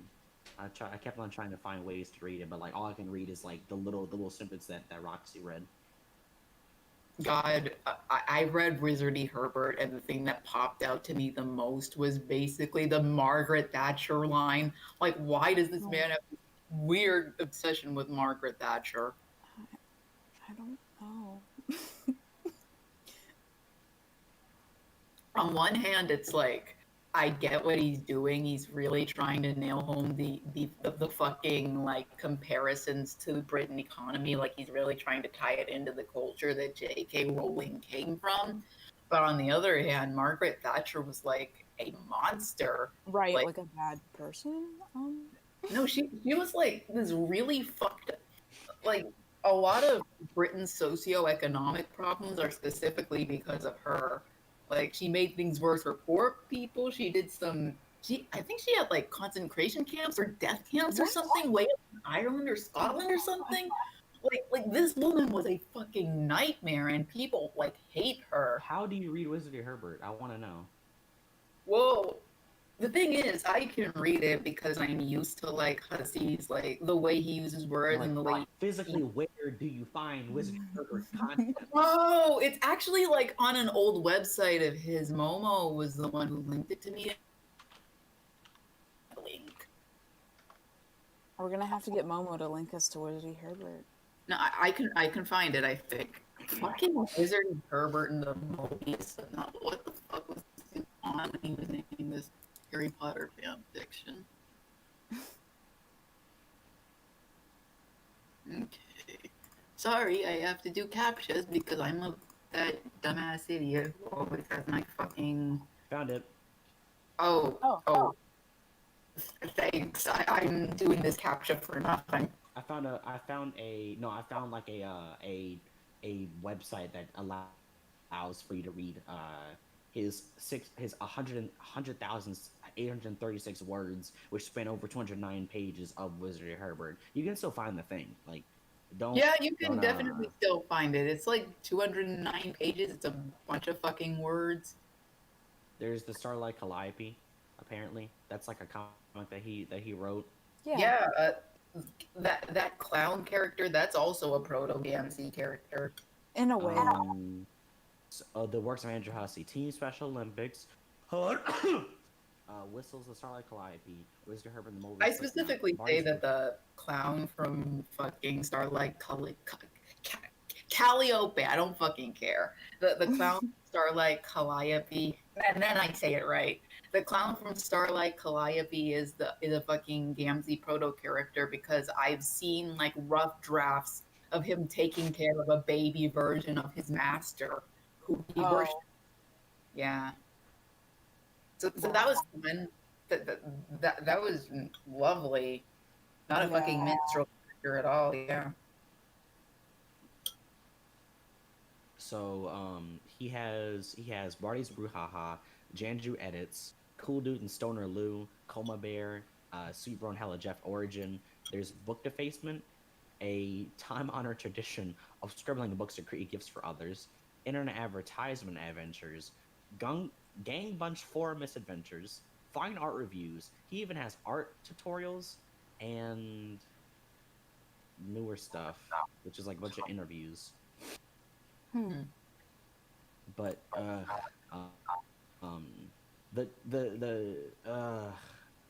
like words hard because you believe that these people are able to handle sensitive issues, but they can't. They never will. They never wanted to. Bad news for Hussey's you. been a I'm bad back. person. Oh Hussey's yeah. been a bad person ever since the jump, and it seems like he's never really wanted to grow or an experience Oh, because, no. well, he doesn't have to. It's not his job, and he never thought it was his job. Therefore, he's never gonna think it was his job. Yeah. Yep. I By don't the think way, we have ever you guys intended already on, like, like answered the vast error question? I already did. Yeah. Okay. I wasn't here for that, so I'll go ahead and put my 2 cents in now. I like to think that vast error is like a meaningful furthering of the Homestuck dialect, but it's still an in-progress work. And whatever happened in those spaces that specifically happened to me, I just want to say that I do not think the creator should be held accountable for random acts of people being absolute shitheads, because as a derivative work of a work that Andrew Hussey made, and I think we have all well established that Andrew Hussey is a very malintentioned dude. Mm-hmm. I do not hold any of the creators responsible for any bad experience that may or may not have happened. It would be irresponsible of me to hold against them. Um, it's just I do not think I will be able to go back into a vast error-oriented space for a very long time because of personal hangups I have with what happened. It's hard to make fan work that is following after Homestuck because if you're engaging in that conversation, you have to inherit the baggage of what's been said, and not everybody has the analysis that I think is able to approach this at every level of where it's making those mistakes. Yeah, but at the same time, it's like not bad to want to invest yeah. your time in a brand, and I don't think that the creator should punish themselves for random acts of that violence coming back. You just have to know how to address it when it happens, because people can and will get hurt by bad and malintentioned people. Yeah. I've had a lot of just like coming back to this fandom, I could have stayed away. I absolutely could have stayed away. And I'm coming back and finding that in certain spaces and with certain people they don't have the cognizance about these things, but I can't hold it against them that they're, and this sounds mean, but naive about certain things that are going on here because I only know to be aware of those things because of shit that happened to me that was fucking awful. So, right, I agree. It's I kind think of your it's job to be aware nowadays. You can't really not be aware. Yeah. I try and be sympathetic, though, because I care about people more than I care about Homestuck. Right. I want to make these, fire, a ring of, the Green Sun's fire kind of around one of these donuts, but it's so fucking hard. It's going to be such a pain in the ass. Well, I also kind of want to make it clear that Hussey himself is responsible for the culture of Homestuck, and if anyone needs to be held accountable for the way that Homestuck Spaces turned out and the way that all of this evolved, it needs to be him. And it's just not fair to place those expectations on fan creators to be held accountable for that when the only thing they did was believe in the promise of this property. Yeah. So that's kind of my feelings towards the Homestuck 2 people, and it took me a long time to kind of just. Well, I shouldn't say the Homestuck 2 people they're one cohesive group because they're not. It's this work. I really wish it was invested in the people that Homestuck has hurt, but it's clearly not, because obviously if someone was going to have enough faith in this thing to continue to engage in it in that capacity, Obviously, they still have a lot of faith in it that it's impossible for me to have. And it's like, I feel, I wish, I wish I was part of the consideration here. I'm not. So, like Val says, I have to accept I'm never going to be. I have to do it myself. And that's what Act 8's about. Yeah. Everybody who everybody who digests Homestuck content, I think is automatically thrown into the role of being Karkat, where you accept the fact that you've made mistakes and you're never going to learn. But what you Except should that's end not up, what Karkat's character is Right. yet anymore. well, yeah. Karkat's character is not that at all right now. Well, that's better. Oh, wait, no, we're saying, okay. Are we saying that Karkat's gotten worse as a character, or gotten better as a character? Worse as a character. Yeah. Yeah, he's getting like worse. So the Funny time. because like there were so many of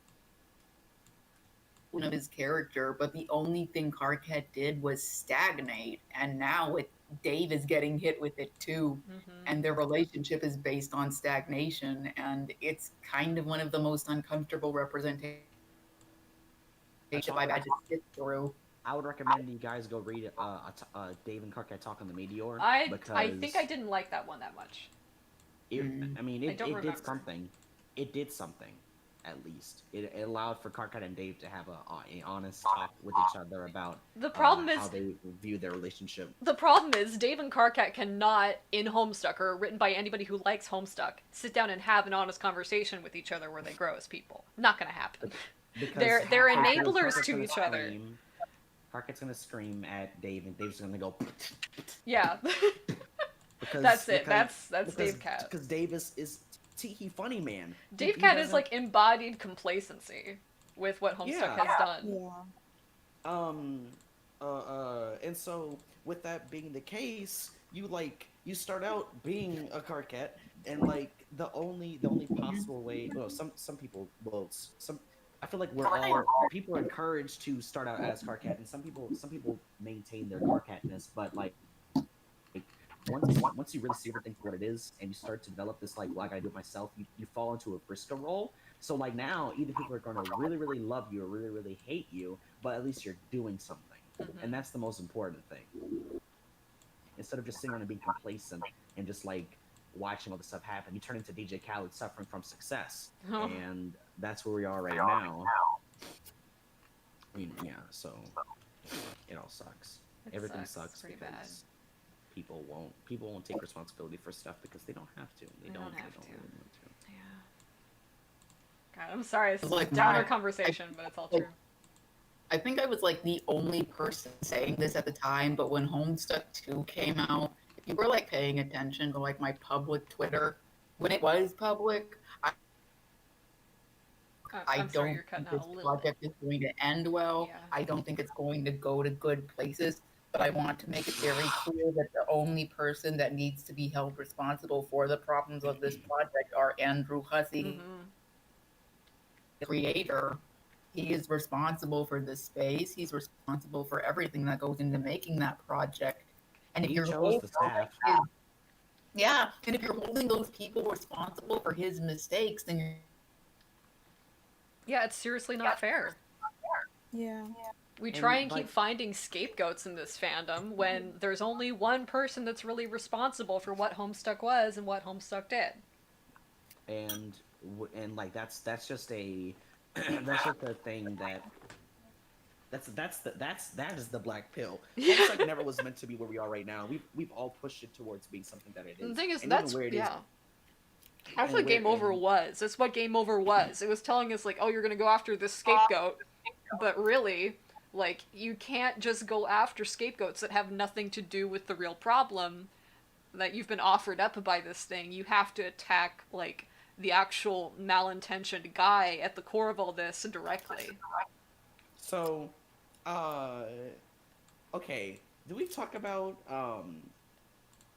now that I'm looking back at it, the Gamzee and the Karkat Shushin Gamzee kind of perfectly encapsulates what you're talking about whenever it comes to complacency, because like now you have a character that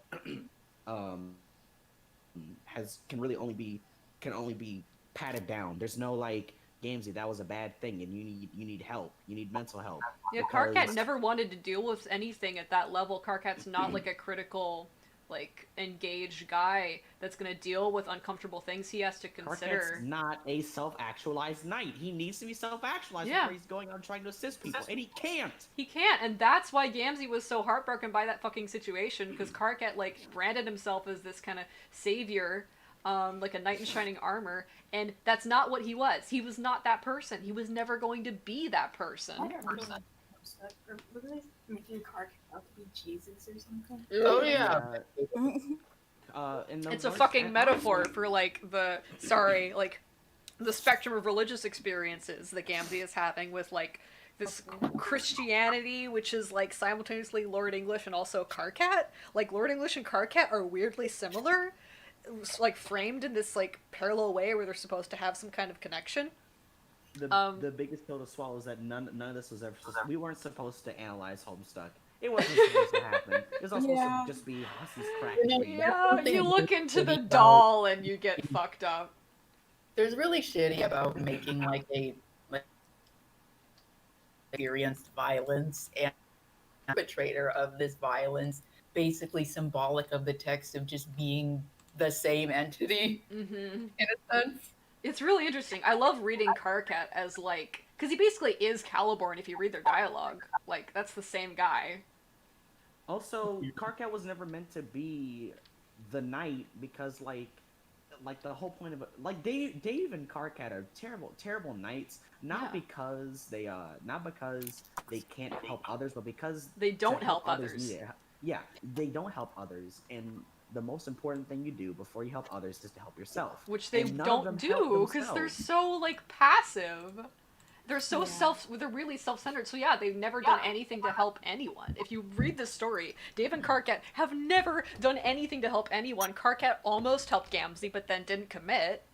So Dave and Karkat are constantly in need of being helped. You remember whenever Karkat was like being a quote unquote bad leader, so Vriska was like, you know what, guys, here's what we're gonna do: X, Y, and Z. Karkat, please draw things because that's the only thing that you can do. I have to tell you things in order to get them done. oh, that sucks. It sucks for everybody because Vriska deserves better. Also, Just that feeling with her. Oh Or, yeah. like those, how it was just rooted in that old world mindset of like the yeah. black man is gonna get your precious white woman. Oh my god, yeah, that's what Game Over fucking was too. It was gross. Wait, Actually wait, talking hold on, about- explain. I like to hear explanations. Later. Okay, like, Come here, Victoria. Wait, what? But this is my significant other talking. We're gonna talk about the Gamzean.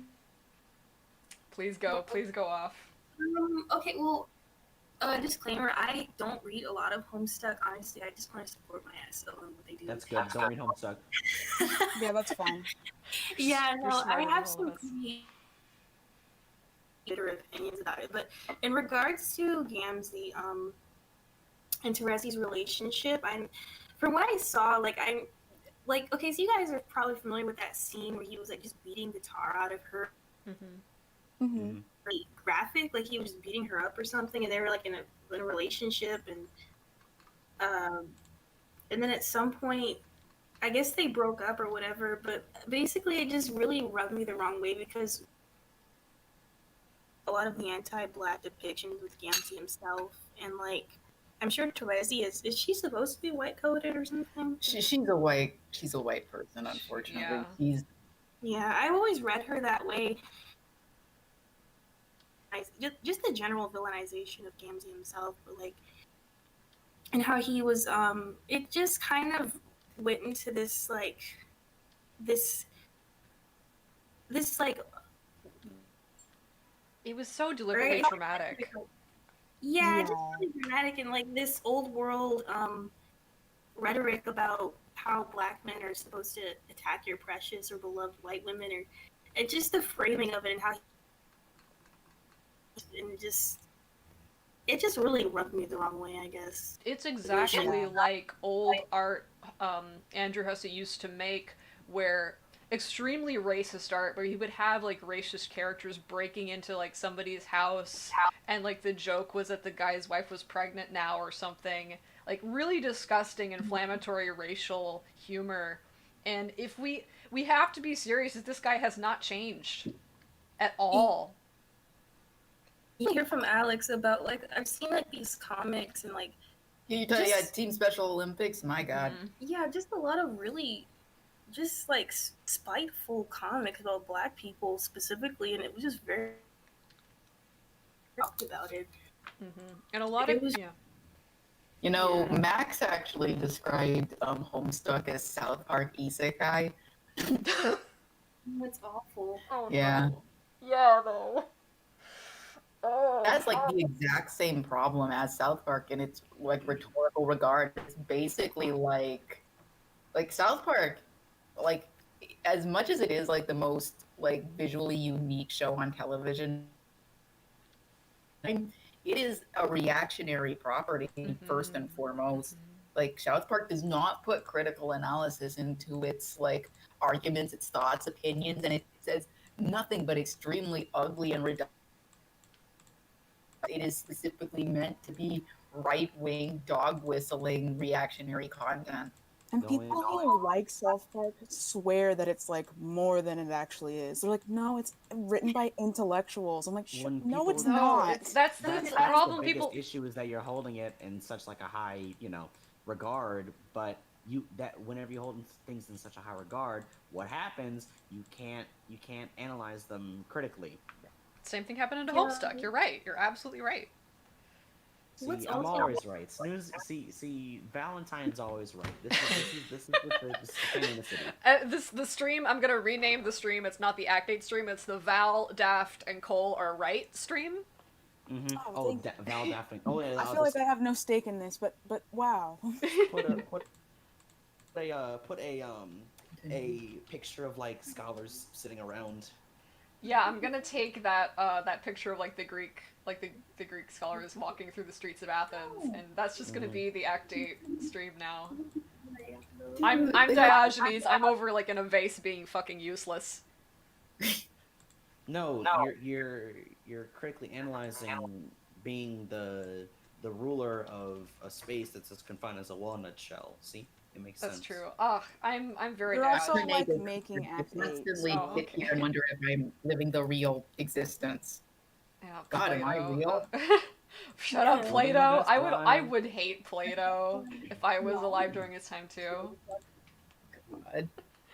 Uh, Do you think that the scholars had like playground girl arguments where they were like, oh my god, do you believe that he said this to me? Oh my god, there's like and, yeah, yes, you had, that's like- we basically Yes. have confirmation of that based on like how Plato writes about different people. He's basically writing like self-insert fan fiction about the guy like who taught him things and other people that he doesn't like that he had discourse with. Like that's literally what Plato's writings are. It's just Plato's Tumblr blog where he's LARPing as people he doesn't like. And LARPing is his favorite people. And then Dante's Inferno is just self-insert fanfiction where like Same Love Lockdown and Dante's Inferno are the same thing. I'm gonna say it.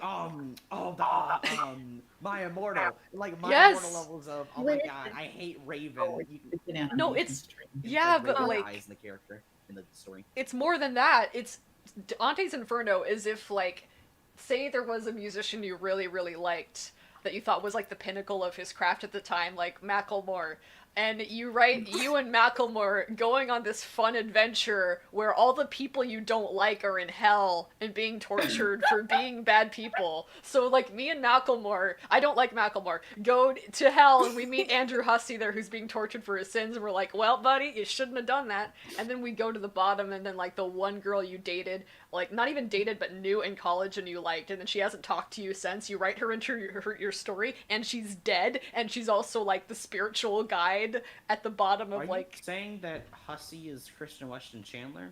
I don't know who that is. Oh, Oh, you don't know about the, oh, you don't know about the quick comics? Did You you don't know hear? about the quick comics? Oh my What? Maybe I do know this. Oh, Run this by very me. You know about Christian Weston Chandler? Christine. Several Christine. people are Can I typing. explain? Oh, I'm sorry. Yeah, Christine. Can I explain the Yes. CWC, the Quickie Please do. comics? Please do. Okay. So, like, But okay. before Yeah, you Christine. do Yes, that- because Before you do that, I have a few things to say about Sonichu. I actually oh, like. oh wait, that's right. I watched the animated series way back in 2009, and there are still some Oh things my god. I really admire about that series, but it's absolutely unwatchable by today's standards. It did not age well at all. My God. With Flash Gets? You talking about that? Or whatever the dude's name? Not Flash Gets. God, we don't talk about Flash. Spaz Kid. Yeah, Oh, Spaz and Lord. Kid. Yeah, Oh. Spaz and Kid. Yeah, Spaz Kid.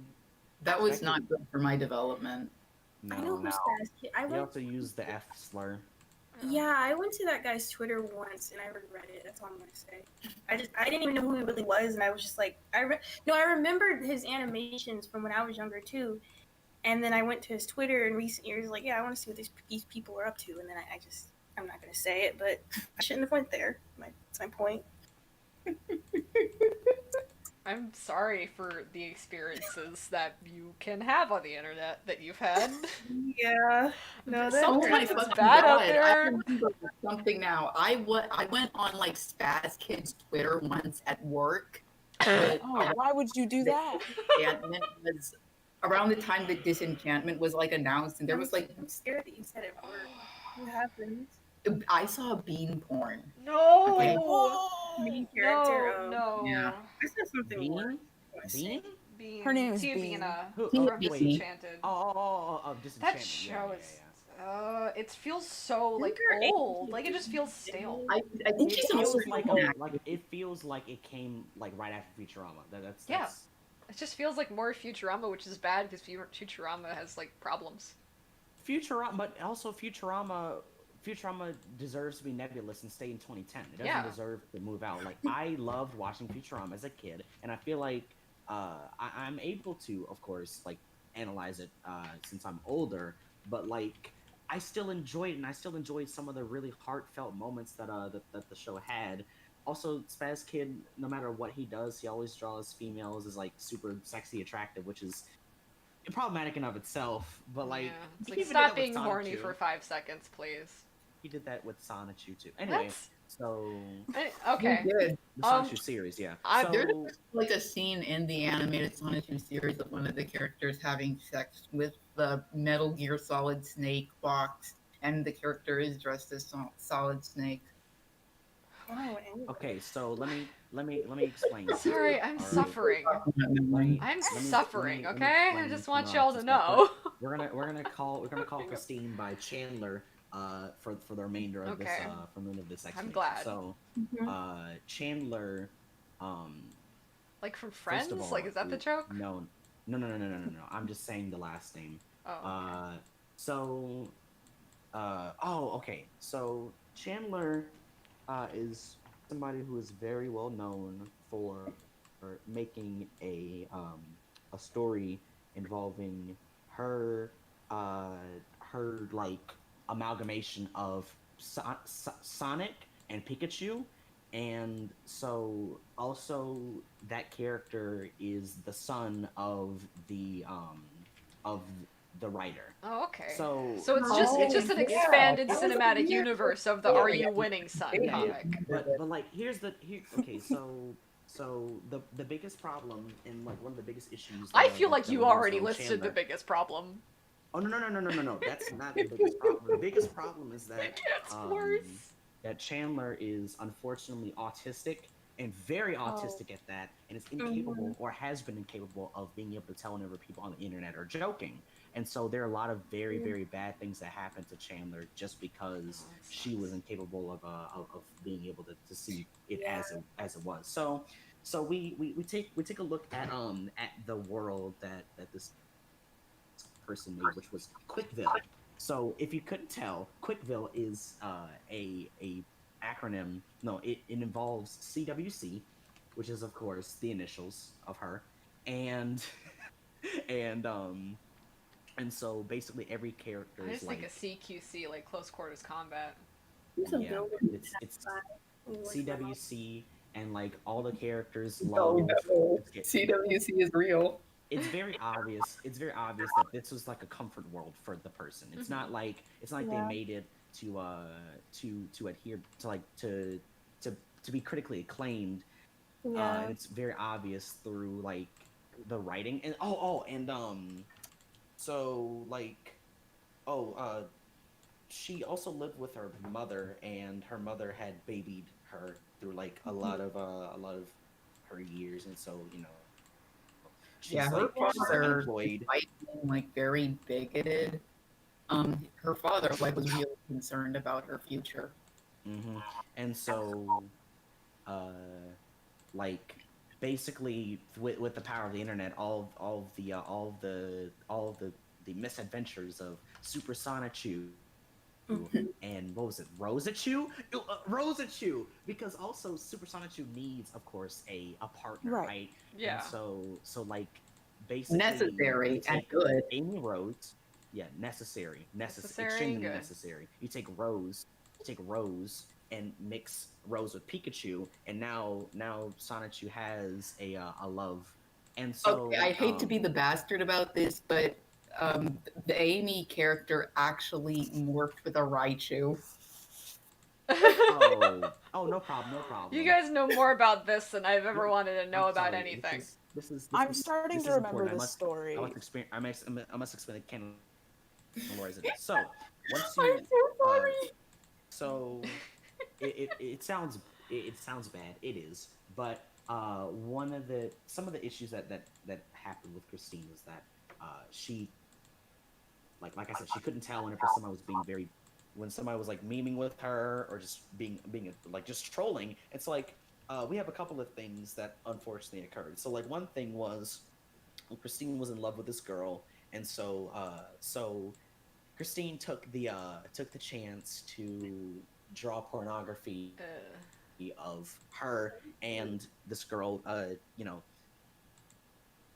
doing porn things, and so immediately the girl felt uncomfortable, was like, I'm never going to be your friend again. The girl had like basically reached out, was like, okay, I'm going to be your friend, even though people are obviously not trying to be your friend right now. But like that was super problematic. Another thing that happened, oh yeah, so people were pretending to like be in love with with Christine, and so she believed these people on the internet, right? You should never believe people on the internet. No. And so she had mailed uh the was like the fucking paper craft or ceramic necklace that she made of Sonichu, that she wore literally everywhere. She wore Sonichu stuff. She had Sonichu all like across the walls and shit.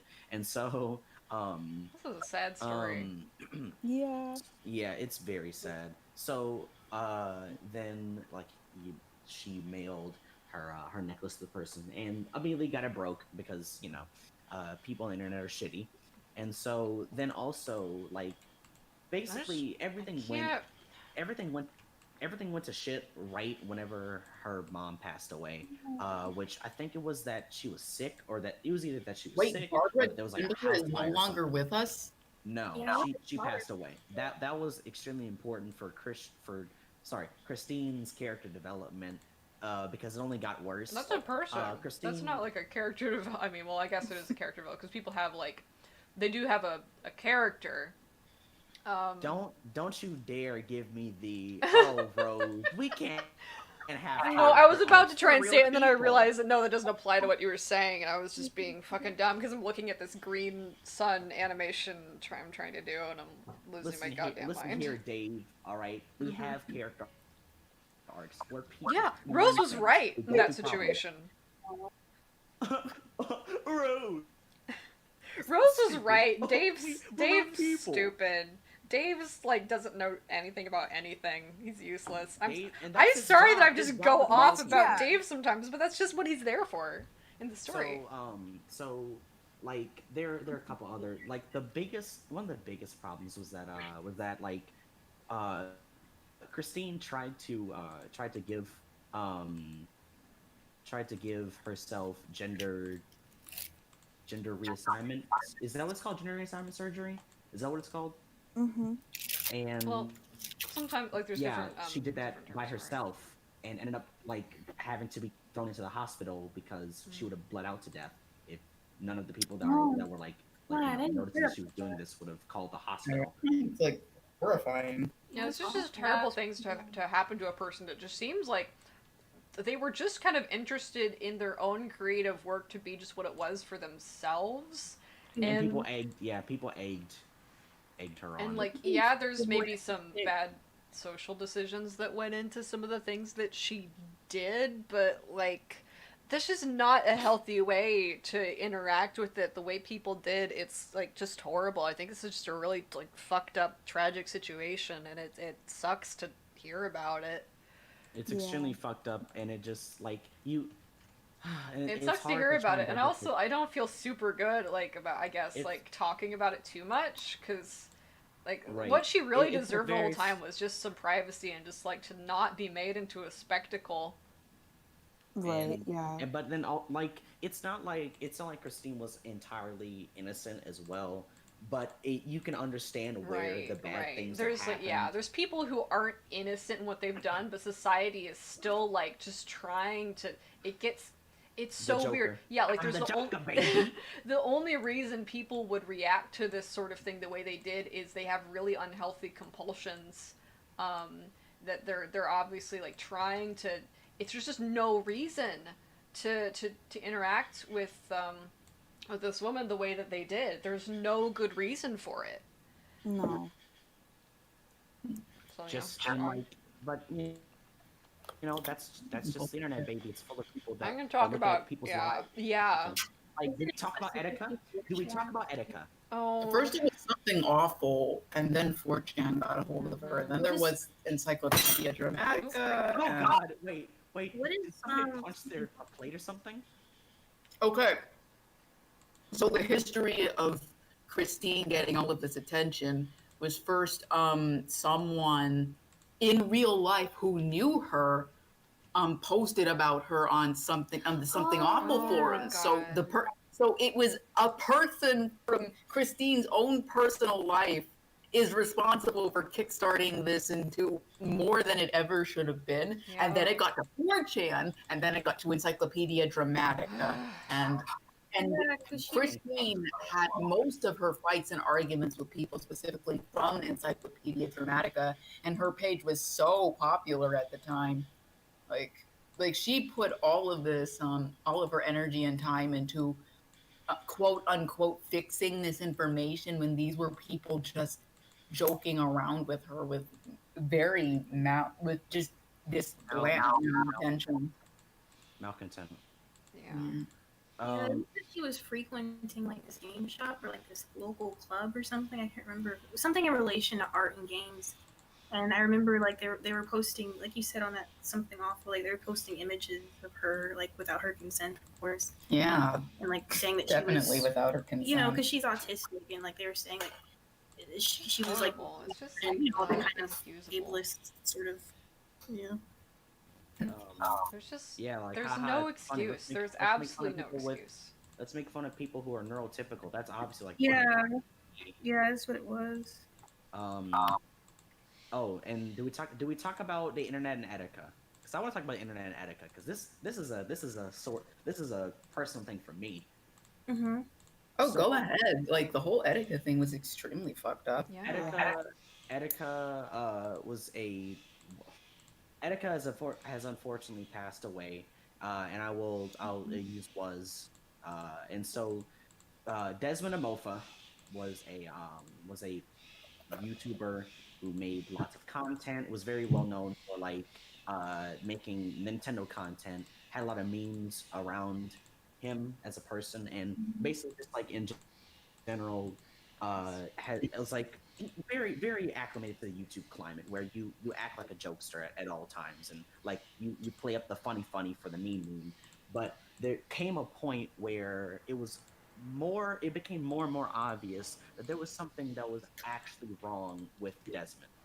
And it seemed like no matter how many, like, it seemed like instead of claiming that problem and saying like this is a genuine problem, I need help, it seemed like everybody around him, I'm talking about his fan base, were egging him on and making him seem like he's either being like dramatic or like he's just joking, and this is all just some elaborate scheme.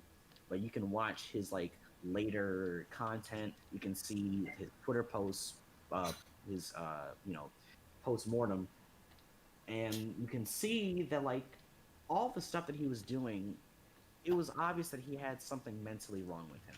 He needed to have gotten some help, and people had actually called, had like swatted him. Well, no, he said that he got swatted, but people were like calling in like the New York police to try and see if they could get him to go to a mental hospital. And instead of taking a break from Don't YouTube, call the police on mentally ill people. Jesus. Yeah, mentally ill black people don't do Don't that. do that. yeah, oh yeah, Yep. The that's thoughtlessness. Or so he was very used to like yo, what the was N-word Etika known for? What do you say? Like, what's some of his like popular like? Cause I'm trying to think. I'm not familiar. So Etika was, like I said, he was a very popular Nintendo streamer.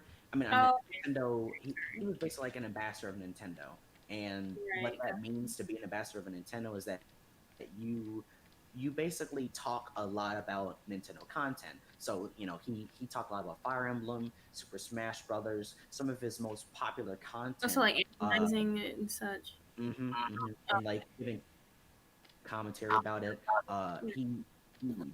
He also he played Minecraft every once in a while, but like for the most part, he's very well known for being that one guy who reacted super dramatically to YouTube being Super Smash Brothers 3DS, and basically his reactions got way and way bigger. And, like everybody loved it, and he of course played it up because that's what streamers that's what people are supposed to do on YouTube. They're supposed to be big energy balls and like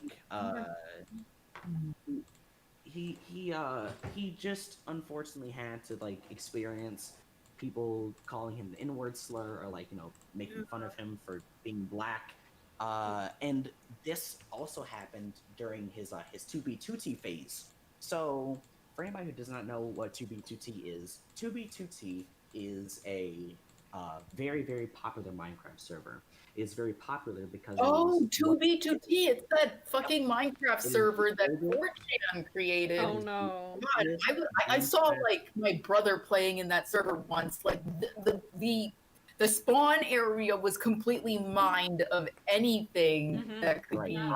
So Holy shit, that is an intense server. So Etika joined 2B2T to basically say like I'm gonna beat 2B2T. I'm gonna defeat it, and like all of the mods there are like, oh, this dude's dumb. He can't do anything. But anyway, basically 2B2T is the oldest anarchy server in the history of Minecraft's like creation.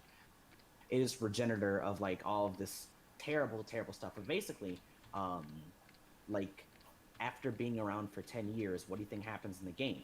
So like Daft was saying, when you spawn in, like for the first 1,000 or 2,000 blocks or so, everything is completely and utterly mined out. You're lucky if you don't get sniped by one of the mods coming in with like enchanted diamond armor and coming to kill you immediately. And this is after waiting 5 minutes to get into the server, because the server, of course, has a queue time.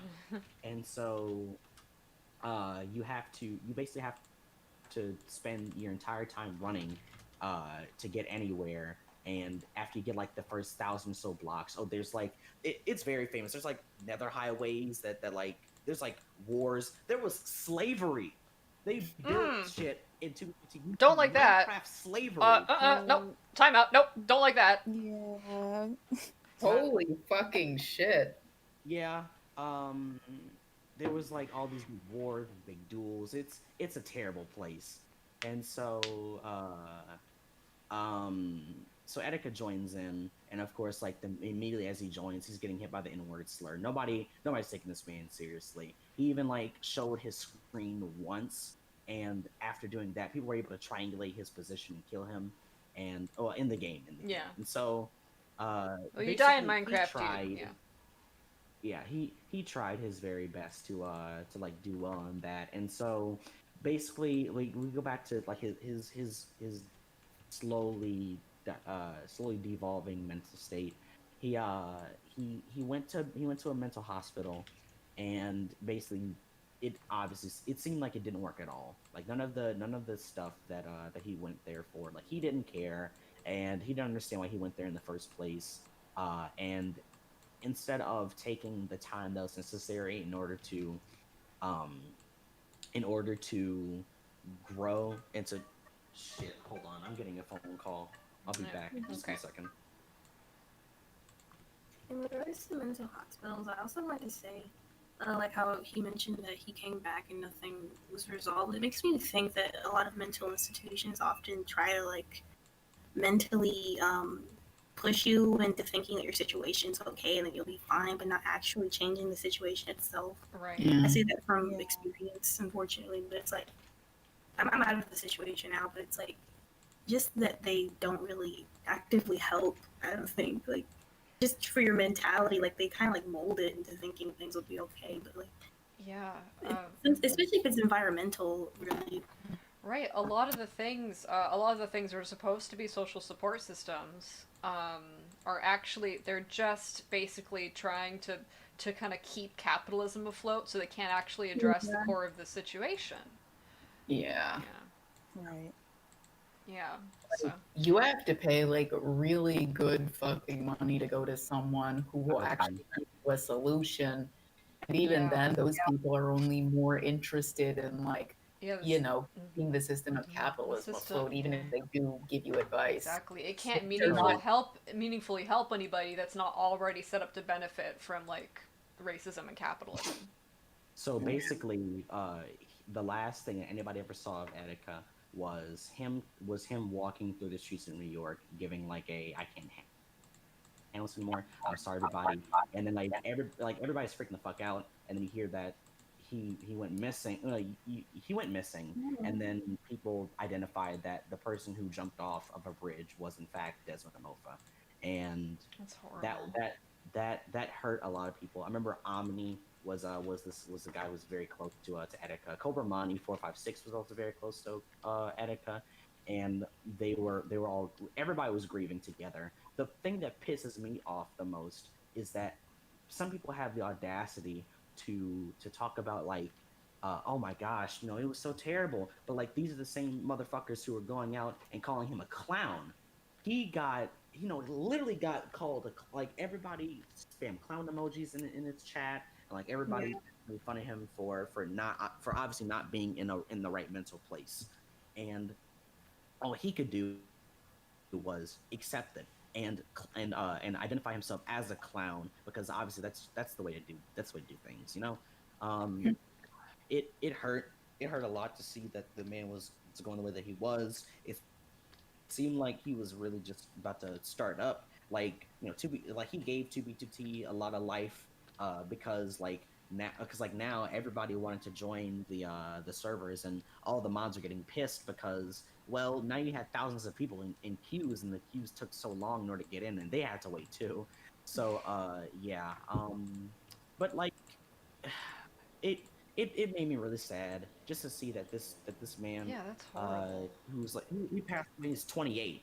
Yeah. Like It's I have a really cousin who's tragic. 28 years old. Like that could have been my cousin. That could have been Yeah, that's anything. my Like age. me, That's yeah, I joke me about being being old, but black. that's young. That's way too fucking young. Like Right. Yeah. yeah, and like me, like obviously I'm black, so like I have some like connections to that because it's like damn, there's like somebody like somebody that looks like me and is being hurt, and like even in general, even if it wasn't just that it looks like me, it's just like it's a person who's being made fun of just because of how they look and like the way that they speak and shit like that, and like and all these things that are going on. Like he had like a donation amount that was literally like, oh, give this like X, Y, and Z has the N-word pass. So What the it's fuck? Oh, what yeah, the fuck? No, you it was should not enable like people to do that shit. like Yeah. The internet is this wild rogue place where people will abuse that sort of thing if they can get away with it. And if regardless. people get away with that kind of systemic injustice that is not going to go away for a really long time, then they will take that opportunity. You should not trust people on the internet with that sort of thing. Regardless of regardless of if he was just doing it, like he just, that was his, like, his title was like X, Y, and Z, like, you know, the bigger of the number, it shows like a different video, or like it shows like a different title. But like, regardless of if he was doing it for the meme or not, it was just that, like, he knew where people were on the internet, and, you know, he was an oft times a viewer of 4chan content, and so like he knew that black people were just like clowns of the internet, and so he just like had to embody that. Otherwise, it would have looked Yeah. like That's would've what I looked thought. funny. If they put him in that situation, is what I was kind of thinking. Yeah. As far as getting finances through that, I guess. It really hurts to see people trying to make it for themselves in this, like, the attention-based economy, and like Twitch and YouTube, and they have to play into stereotypes to get that kind of attention because there's just no fundamental respect for their fucking humanity. Mm-hmm. You're not just a person on the internet. You're defined by whatever characteristics you are.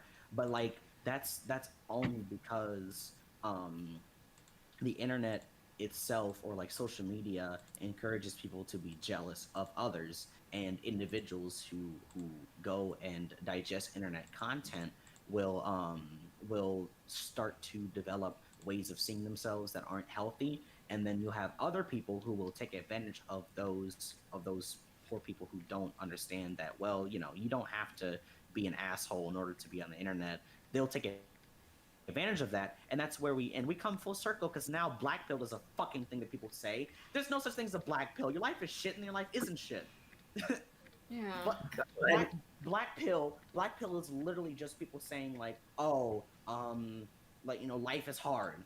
That's the embodiment of it. Sure, a lot of people will not be able to come to that conclusion, and they'll harm themselves because they don't understand that, well, life is just difficult. It's going to get easier. But like, like that's not the only pill that happens. Well, shit ton of the pill like speak is just dog whistling. Like, oh, yeah. Like, fascists absolutely kind of use that to recruit people. You have to be cognizant. It's like, all recruitment. You need to actually And demonstrate, people need empathy for the suffering they've been through, so that they're not made victims by malintentioned people. Like red pilling is basically saying like red pilling is of course a reference to the Matrix. You're using the Matrix as a way to say like, oh, you know, if you believe in X, Y, and Z, you're an idiot and you're just living in a fantasy. This is the real way to This is a good opportunity to point out that the people who made the Matrix, the Wachowski sisters, are trans women. Yeah, it's a trans When narrative. you're using that movie for your fastest dog whistling rhetoric, you are inherently weaponizing the words of trans women and their experiences for your stupid far right fastest bullshit. And not even that. It's like also it's like okay. I see what you're saying about the fascism, but like what I'm gonna do is try to connect it, where a lot of Nice. Nice. Yeah, a lot of the red pill content is basically putting women in a very, very, very, very, very specific conservative, very specific view, and a lot of it is conservative. Like if you're a woman and you exist on the internet, you're supposed to be this like pure maiden that knows no wrong and is like sexually innocent and like mentally innocent, and like if you try to be confident in yourself, or you don't agree with a man, or like you don't find whatever man attractive, you end up turning into all these stupid fucking words to describe them, like calling people a Stacy or some stupid shit like that. Like you assign names to like whatever that woman is, like, oh, this woman's just acting like one of those things. And so that in and of itself weaponizes people, because it makes them feel like they're able to put people into compartments. And Really quickly, I just want to say that I actually know the person who started that Karen meme. His name he's a dude called Joe Matar, and he actually made this like Simpsons critical series for a little bit. It's called The Simpsons, and it's one of the most hilarious modern Simpsons. I remember The Simpsons that you'll ever hear. That. Holy shit. Yeah, I actually know that guy. We're friends. Nice. But yeah, he's a Nice, right? pretty Nice. Nice is left-leaning good. dude, and he actually, Holy the cow. reason the Karen meme even exists is because it was basically a joke about how Nintendo was basically, how they did not understand their core audience and made this very mainstream commercial when most of the people who would be playing their games this isn't something that would the commercial wouldn't sell to them. It was a joke about the mismatch in consumer Oh. and advertisement Wow. Weird priorities. how that kind of became this other thing. Yeah, and then That's it not too turned weird. into and then Karen basically turned into a dog whistle term for people to identify really racist white women. Well, that's still Which, useful. yeah, it's I'll still I'll useful, but actually link the Simpsons in here because it's some of the most funny postmodern Simpsons content I've ever seen, and I love it to death. is And if you it guys think Joe Matari is Yeah, funny, you please, should please do probably link it. follow his I, YouTube channel. all So, right?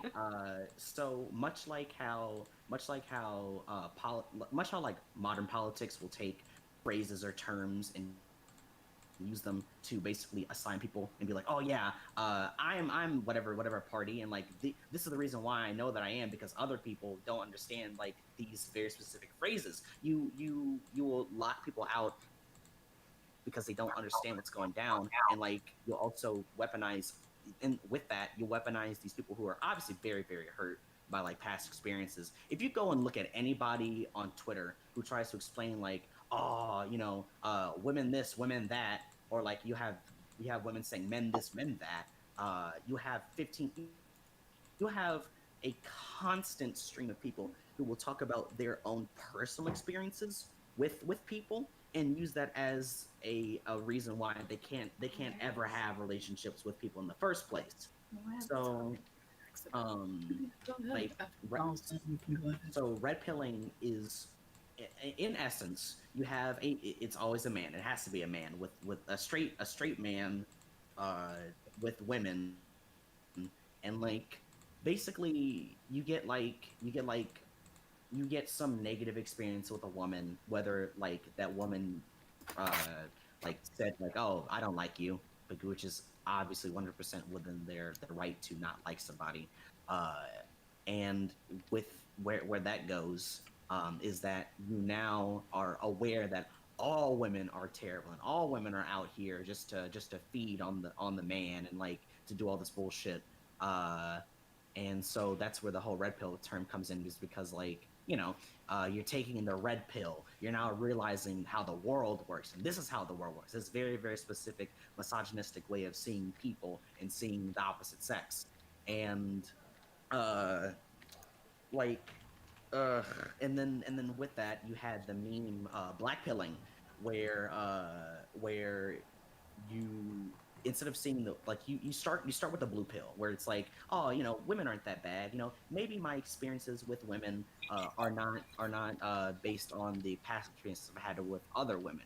Like every new person in general brings their own issues and brings their own positives and negatives, and I should not try and put people on a pedestal. And then you turn it to, oh, all people are terrible and you should feel bad. And then you get to black pilling where everything feels horrible, and like you get to the point where nothing feels happy. And so like you have instead of like you have the boomer, right? The boomer is this person who has gone through the bullshit of their time, and they come out stronger. And then you have now you have what's called the doomer with a capital D, where everything is doom. It sounds stupid, but I was watching Oh, this life guy. is stupid. Life Yeah, is stupid. I was That's watching this guy that's called just Meme irrevocably true. Analysis. This guy who calls himself Meme Analysis was talking about how, in essence, whatever memes you're watching are just like like memes are circular because memes keep on coming back. Time It is a doesn't matter fucking when circle. the time is. Time is a Because circle. nobody learns from the history that came in the Oh past, no, thus not we're at all. doomed to repeat it over and over again. That's why memes from 2007 look like memes nowadays, because it follows the same format.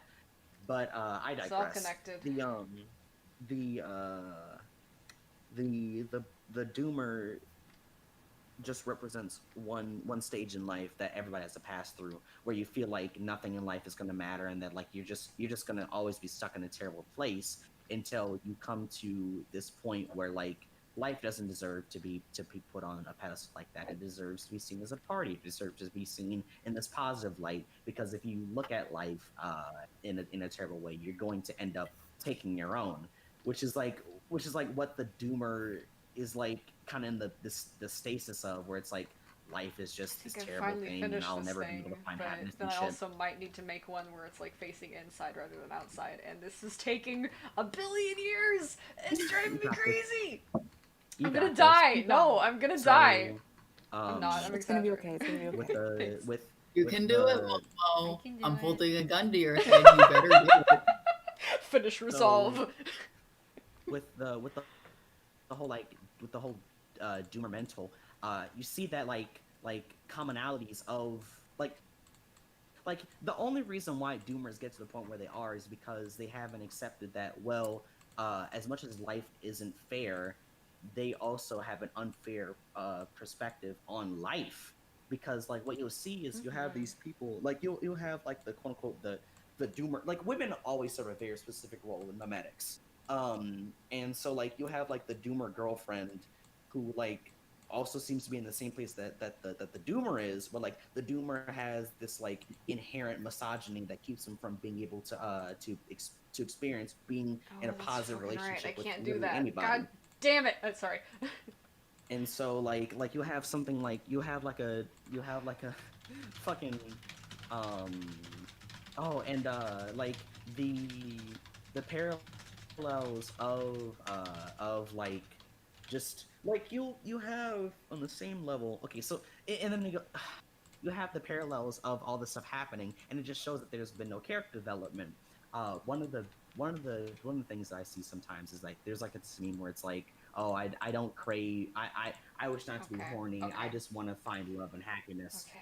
But the I only get it. reason why Alright. this is One's point done. is Now I because have to. Sorry, Val. I'm. Your no problem. your name for this PNG is so long.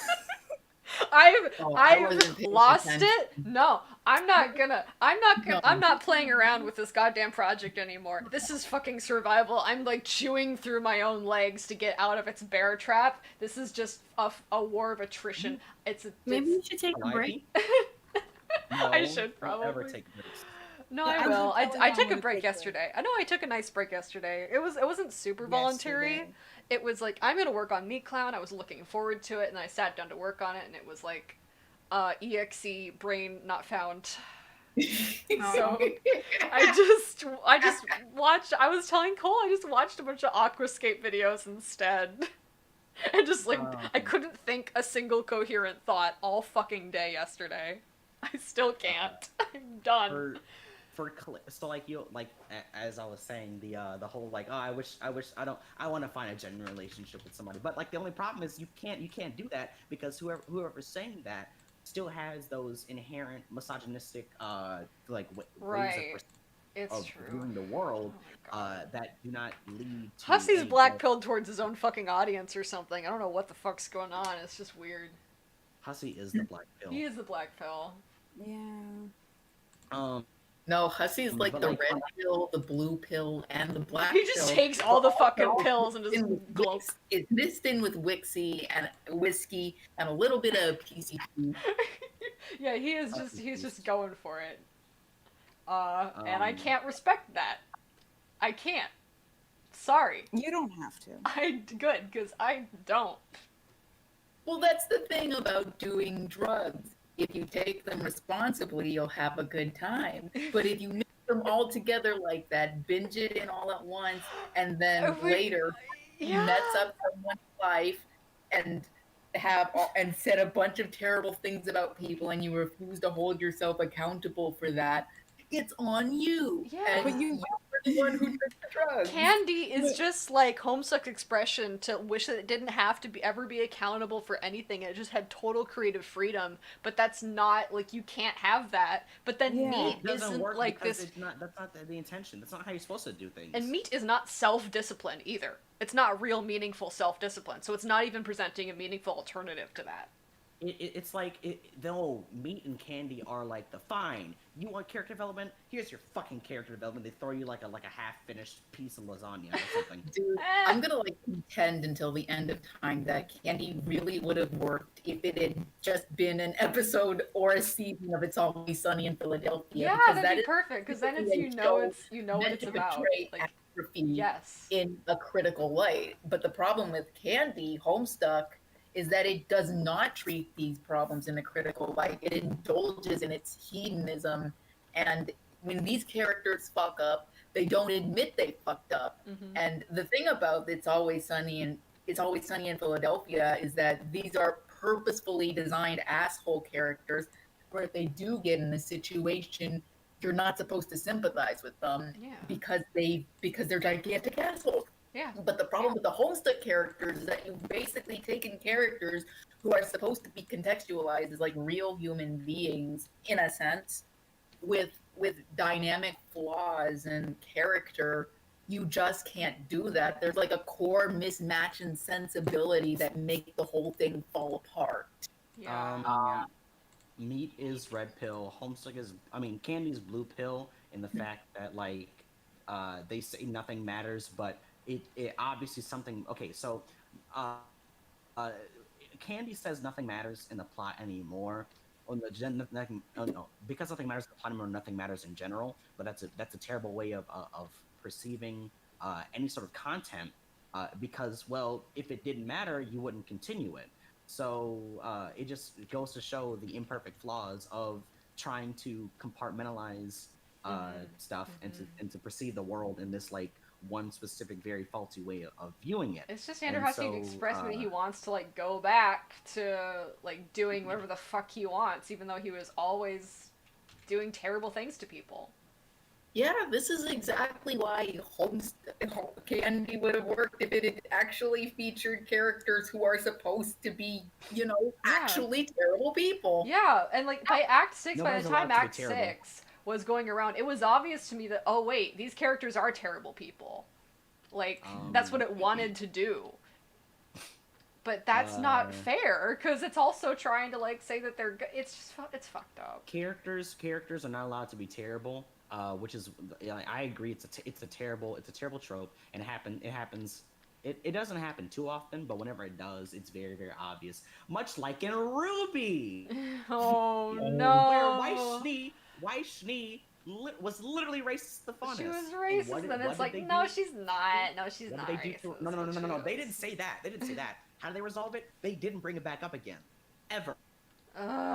It was dropped. It was a plot point that was dropped because characters can't develop things. If your character has an inherently flawed way perceiving the world, it needs to be addressed in a way that the piece of media is saying this is what you're supposed to do as a person who lives in this world, and maybe it reflect how we should perceive things in the real life. But you don't become not racist just by not talking about it. That's the way that racism has been allowed to exist in this climate still, because nobody fucking talks about it. It was good that H1 Guy did like that video and talk specifically about what's going on right now and how it's really fucking bad, and this kind of art just expresses the ideas that let people enable these really shitty attitudes and enable bad shit to happen. Detroit Become Humans. Detroit Baconham. I wonder how many people read Halcyon and thought I was going to like be all like, oh no, at the end of the day, Dionys is a good guy and his friends like him, and that was not what I was doing. No, it's not fucking BoJack. You're smarter than that. Like that's what's BoJack, fucked up. It's like that's why I didn't like Alphys's character arc in Undertale, because for Alphys, it says that all she needs to do is realize her friends like her. No, Alphys needs to seriously actually fucking contend with her very bad mistakes that hurt people. Like, I'm excited to watch Halcyon continue, because I know that you're not going to pull that shit. So, Dionys being a terrible person is basically why the story starts in the first place. I mean, if you have, I'm okay. Uh, You read and like it's basically all explained in like the episode in like the update where Dorian starts yelling at Dionysus. The only reason the plot is starting is because everyone is worried about him Uh-huh. because he is growing into this monstrous person who is hurting his friends for no other reason that he just can't get over his own traumas. Yeah. uh, do y'all remember the movie The Cube? No, but Janai recommended that to me as well. It's good. I would highly recommend. One of the points that the cube makes is like Right, early but on. when one we're of the done talking characters about the revealed- cube, I need to go on a rant about Gamcar and domestic horror. I've needed to do that for a while, so I One will. like Oh yes, all I'm gonna say is please that do that. all I'm gonna say is that the cube is a good representation of characters that need to be evil for the sake of they're not necessarily supposed to be good characters. I'm not gonna say who is the evil person in the cube. Don't watch the cube 2. It's Don't fucking watch the terrible. Cube. But like the cube 1 is perfect. So basically, the whole point of like one of the characters exists, and he's seen to be as the good guy at first. I'm not gonna say who it is, mostly because I don't remember his name. But like that person supposed to be seen as like the good person, and after like all this time is revealed to be the bad person. But it's not like they were trying to be a good person in the first place. Everybody just trusted and listened to him, and like that's a good character. Like your character doesn't need not every character needs to have a redemption arc. I feel like Steven Universe falls into that ploy too many times, or like fucking Kimetsu no Yaiba. Every demon, no matter how terrible they were, oh, I was hurt as a child. Oh, I did this. Oh, I did that. No, you fucking eat children. Let bad characters be bad.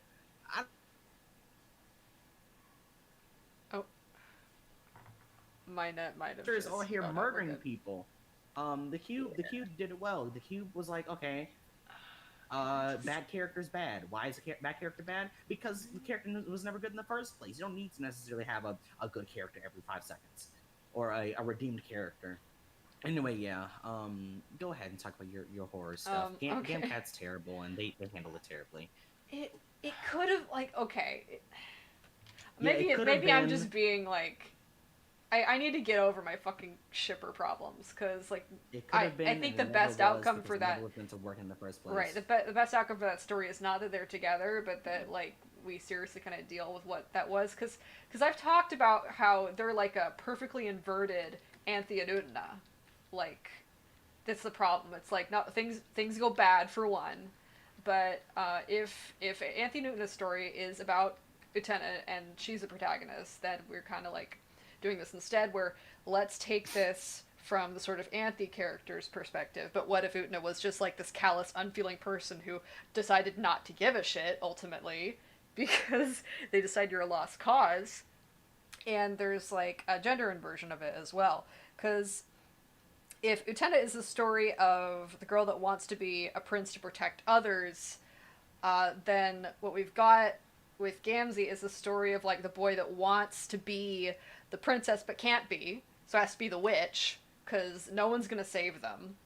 But they like have that desire to like you watch this character go from like Equius and Tavros and to Karkat when none of that works, like just goes further and further into Doc Scratch and like Lord English's attentions, just moving between like Equius all these just, guys. Oh, Equius, yeah, we've utterly talked about recognized Equius as a him. fucking. Oh yeah, Yeah.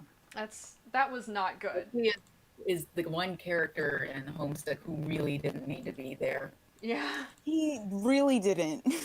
I wish that Airden had more plot points. I like the character. That's the only reason why I want the character to have more stuff. But like, I understand that the character is supposed to represent, like just not being. I don't know.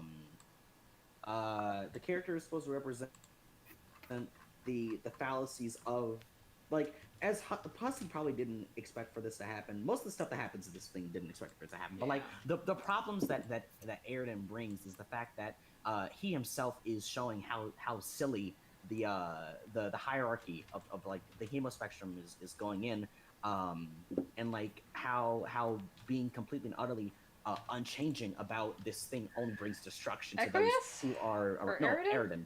well, Airden. both of them, I think. But Equius, like, he's Well, this I very think the clear. thing about Equius that really gets me is that, well, it's the pornography stuff. Yes. This is kind of commented on with Dionysus's character, but it's basically being handled in a different light.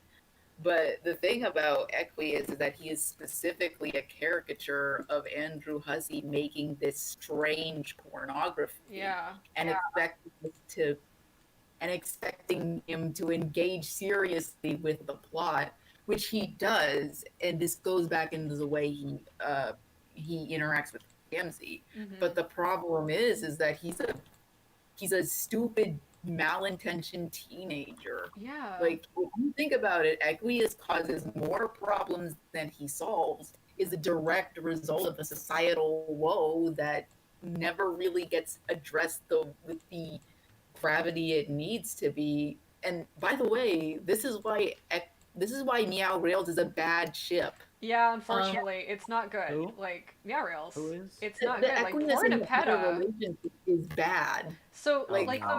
when Gamzee kills This Equius. sexual Sorry, yeah. predator Yeah. who is leading Nepeta into his wily snatch because Nepeta is a character who has had her value as a person be judged by how much men assign her value.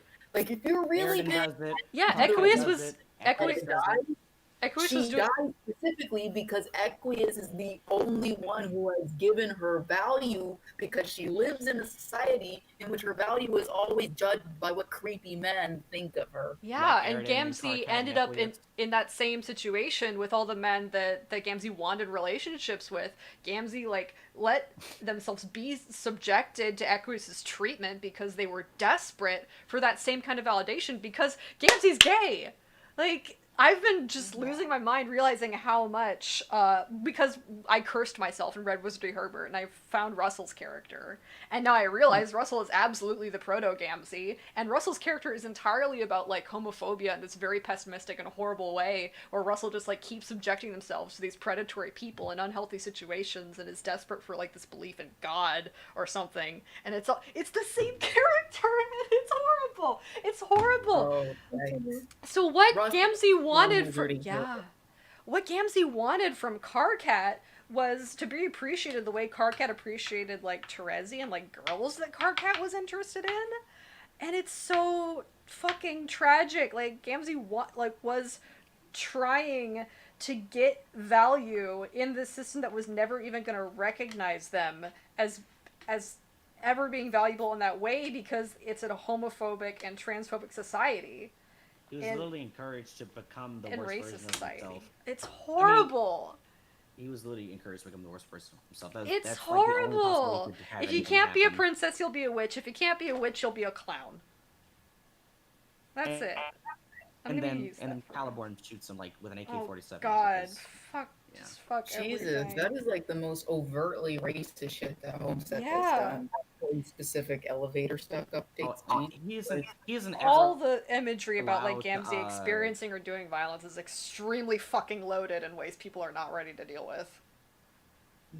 Like when Gamzee has their fucking hands up asking not to be hurt, like, Jesus fucking Christ. Yeah, what the fuck was that? That Like, came out, like- like, at the same year. I don't even want to fucking talk about it. That's so fucked up. What, Trayvon Martin? Oh, Yeah, it's never been that he's making commentary about it. It's that he sees it and then he adds it in because ooh, interesting. I don't understand why this He is a just bad wants to thing. be Nobody's provocative, asking him. and he's just a. Oh God, it's so irresponsible. This is why you like you. Oh my gosh. And then we come back to the. You were talking about how you take Calliope and put her in the role of being Satan. Yeah. But, like, nothing is working, so you have to become whatever the evil is defined as in order to make Yes. things work. Yes. You have to be the fucking bad guy in order to change things that are so entrenched that they are not. They're just irrevocably the way that they are, like Homestuck is. So you have to be Who fucking wants a Satan. bad joke? I want a bad joke. Calliope, how bad can I be, A&B?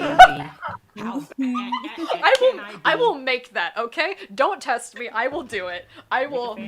Yes, how do I make fan cams? I'm not zoomer enough. I need to be I taught have a the friend ways. that makes Sony fan Vegas cams. Cole, please Oh, no, help are me you guys learn. actually gonna do this? I'm I just gonna did make. this one Yes, virtual. You yes. just told a Silver I Grade also- that they can't do something. What do you expect?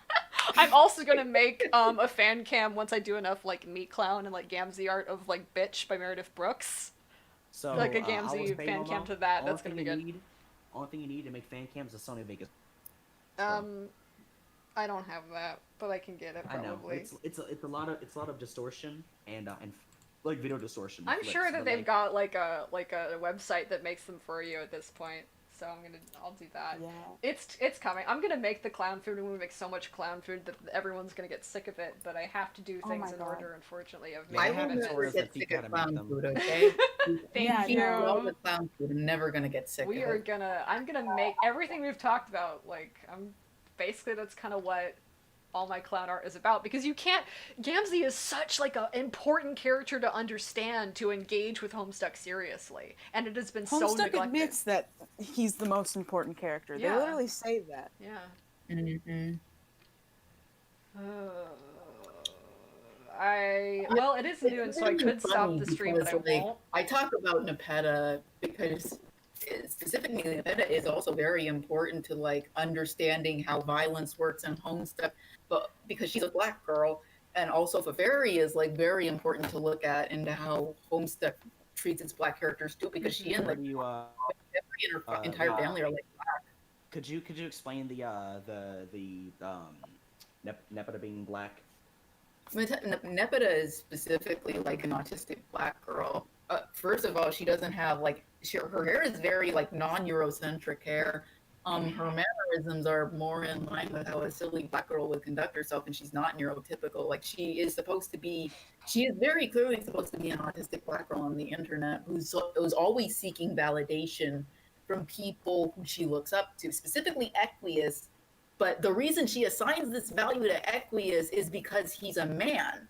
Because Caliborn is the actual ruler of this society, she has been in her internal processes are to seek value from people, specifically male-centric figures, because of the way society has taught her to internalize her worth and such. You told me she was black because something officially made my Homestuck where she had Oh dark yes, skin. and in Pester Quest, they basically like confirm it and basically give her dark skin.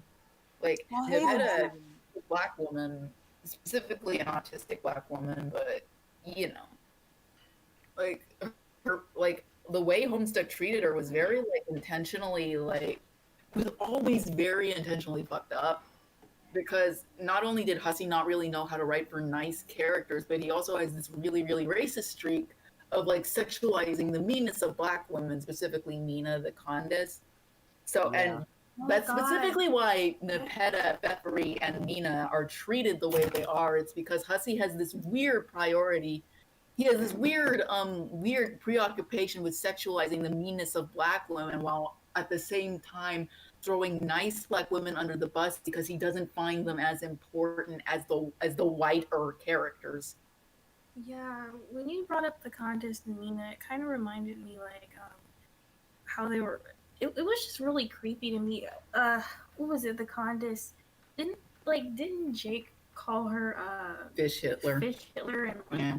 like what was up with that? Like, has he even like touched on his anti-blackness at all? Because it's just so many things you can list about the comic that I've seen. Like I said, like Gamzee and Mina, and just the use of the AAV from characters like Dave too. It's just like it's just so much to really talk about. Has he said anything about it? No, Hussey is not a guy who critically self-reflects on any of his behavior. In fact, if you look at that whole little diatribe he did after the epilogues came out, he basically said, yeah, nothing like this is ever going to happen again, and then he made Homestuck 2. But he did it in this really long-winded roundabout way that he always fucking talks, which makes me think that all of his preamble really doesn't fucking mean anything other than the fact that he actions as an author and a creator. It never meant anything. It really didn't. He doesn't have to care. I just got back. Yeah. Based on what I did catch of that, I'm realizing like how much Gamzee and Nepeta have in common as characters based on their relationship with Karkat and with Equius and the story, like, and the way they're treated by the story. That's just like, that's a lot. You know what's funny? Airden had called Nepeta that like mysterious cave girl. And no, Airden had called Nepeta a mysterious cave girl, and so Karkat was like, "What the fuck? I mean, not supposed to call. That's like she's more than that's not right." And so I just find it funny because like out of all things that happened, Karkat's the one that's not necessarily lusted after, but Nepeta really likes Karkat for like no apparent reason, and it sucks Yeah. because Oh, man. Oh my god, I actually know the reason why Nepeta wanted Karkat. It's because she's brought up in this system that makes her that makes her seek value in men who are either terrible or treat her terribly. Like, it's the same reason she's with Equius. She's always just seeking validation from these terrible men because she's indoctrinated in this really sexist society that teaches her that her value is that she is only supposed to be valued by these disgusting male Yeah. figures. And it all goes back into Caliborn. Like, It if does. you Yeah. Caliborn specifically calls Nepeta in one of his updates like the B word, and basically is all like, will she be able to dent Karkat's interest in Dave and be able to mean something to him? And he says, no, she is worthless. What he is essentially saying is that Nepeta was only important as long as she was an important figure to these creepy figures who didn't Yeah, actually. Caliborn and Lord English are the text. His fault.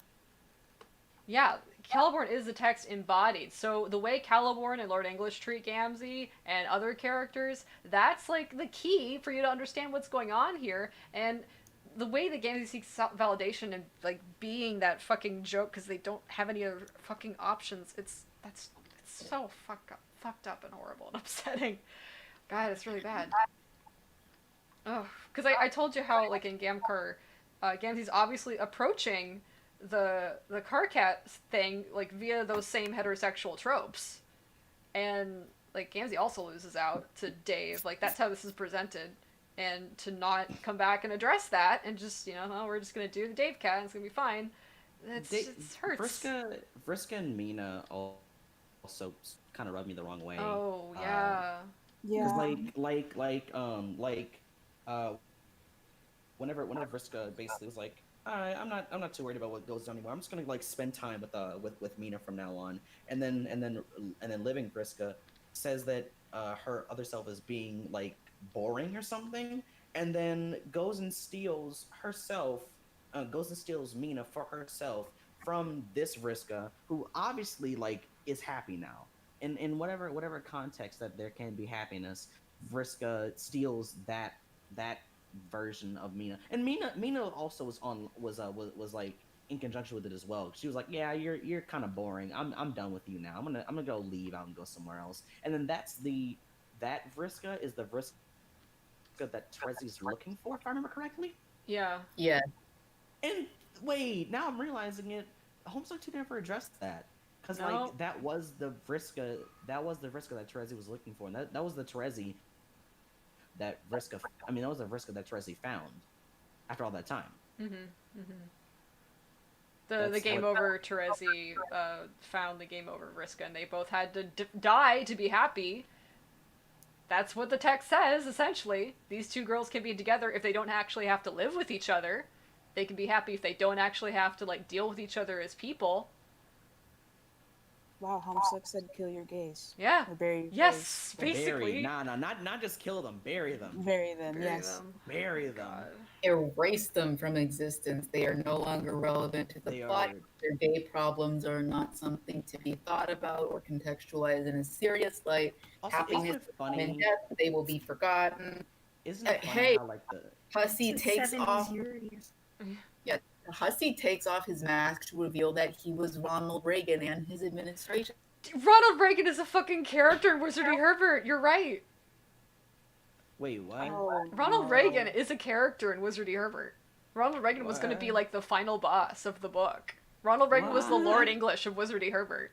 He was like, What? yeah, What? yeah. The one person that okay, so like also Gamzee's put into this role of like going in and like he's by making Gamzee the person who like raised Caliborn, he's basically saying like, you know, black people and specifically Gamzee in this point was like the progenitor of all of these problems.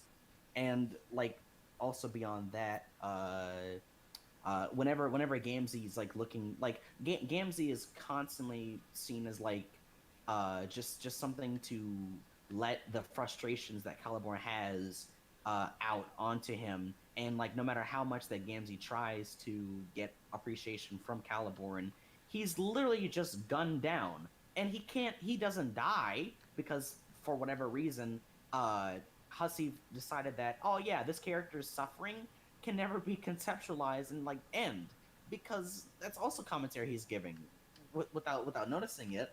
Okay. I realize this is probably not the place to headcanon what Gamzee might potentially be, but Gamzee just not dying kind of tells me that he probably isn't a troll. He is probably something other than a troll, and this is a very serious case of othering. Mm-hmm. But if you want to talk about the whole Gamzee not dying within the Plot, the context, the within the context of the story, yes, then I think if you want to take like a very objective look at that, it can be read as Gamzee kind of doesn't exist within the logic of this plot. No, he's like, yeah, like him being a bard of rage means that his life literally does not make any sense anymore. That's a really For him shitty to thing be to say alive. about black people and their problems when they make absolute sense and are perpetuated by shitty people like Andrew Hussey here, who don't take responsibility for the very Yeah, loaded he's- subject matter that they put out and claim to know when they don't. So you said once, I think, to me that Gamzee's a horror terror, and that's true because Yeah. I'll send you an essay that Mallow wrote about how Rose, like early on with Rosa's X, there's a lot of like the Lovecraftian thing is actually I think unintentionally, because it's just kind of reproducing the Lovecraftian like aesthetics and themes of horror, extremely racist. So, Yeah. like, the Yeah, Lovecraftian okay, monsters in also- horror express this sort of, like, Holy racial shit, there was, prejudice like, and a fear. Lovecraft story where, like, apparently Lovecraft was writing about how black people apparently are stupid and they don't fit into society and will turn into fish. Yeah. So that's what's Also, can we happening, I talk think, about- with Gamzee. When you say Gamzee's not a troll, that's the level of alienation that's been experienced by this character. Yeah, I'm pretty sure Gamzee within the context of Homestuck is meant to be understood as a horror terror. Yeah. Also, do we talk about how the guy was terrified of electromagnetic spectrum, so he made a story about that? Because he didn't understand it, because he's stupid. Lovecraft is dumb. Hussey's just And- basically, like, people are gonna Horrible. understand Hussey the way they understand Lovecraft now. Yeah. They're gonna. And what's Hussey afraid of? That's like the electromagnetism. Is he afraid of like, the potential fractal nature of the universe, or like black holes and stuff? Because I'm trying to deal with the same sort of like metaphysics and like advanced like physical temporal concepts that Homestuck is, but I'm not afraid of it. I don't experience any existential horror at those things. I find them kind of like just beautiful and neutral facts of just how the universe is. So that's also kind of informed my approach here, I guess. Like what Homestuck regards as like this very horrible, scary thing, I think is kind of beautiful and just part of like life. I guess. I'm talking so much about H Bomber Guy's videos for some reason today, but he did another one about like the story that he experienced that Lovecraft wrote to be like very, very gross and prejudiced. Like he experienced as like a way to kind of connect with his being bisexual. And so that's what's fucked up. That's the kind of experience that we're all having with this character for different reasons. I have very different reasons for connecting to Gamzee, but I can recognize what's going on here. And we're stuck in this Lovecraftian nightmare where we're the fish. God. Yeah. Oh, The last thing I ever Oh. wanted to be was stuck in a Lovecraftian nightmare. Yeah. Wonderful. Yeah, me neither. Yeah. Yeah, all of Boy, the we're the fish. It's us. We're the fish. We're the fish. Prepare the Glub glub. fish. we're the Clowns are ones that fish. understand how things goes. This is how real life. This is reality. This You know, this Hussey's actually saying that he doesn't know of a single timeline where Gamzee has died.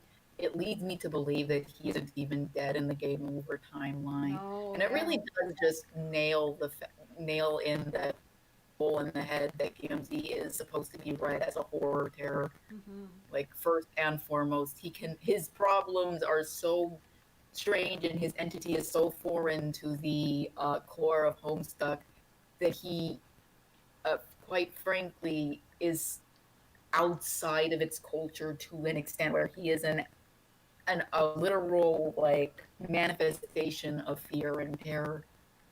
Oh, There's something really God, disgusting yeah, about that. That is.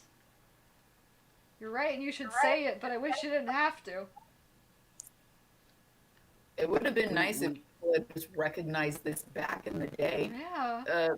Because if they did and wouldn't have to go on, then I feel people would probably understand a lot of why real world violence is happening Mhm. right now. Mhm. I think the thing with the Homestuck community is a lot of people, because they are attached to it for whatever reason, they don't like to think critically about it. And so when Yeah. you approach them with critical thoughts, they either push you away or they just run away themselves. Because me and Daft were talking about no, last time that me and Daft, whenever Daft brought up the Dragon Ball Z thing, Yeah. I talked about how Homestuck is that comfort show for a lot of people, and because it brings them comfort and it gives them the satisfaction that is whatever thing that they can connect themselves to. They can't analyze these characters for that. And you know, there's something poetic about it. I really like Roxy. Roxy is sort of my comfort character, but with like how little, like, I can analyze her to the pits of, like, to the ends of time, but like there's nothing more that I can say about her, because, well, she doesn't have much going for her. She never really got the development that she needed in canonicity, because all that Roxy does is, like, the only thing that she does is say, "Oh, I need to reach peak femininity. I need to have a child." And then as soon as she does that, she's like, "Well, I'm tired of being a woman now. I'm gonna do something else." Like, I don't know. It doesn't feel right. I wish that there was, like, I don't know, the stuff that they explored with her, like, they never give explanations as to why she does things, and like why, I don't know, it just fucking hurt. Yeah.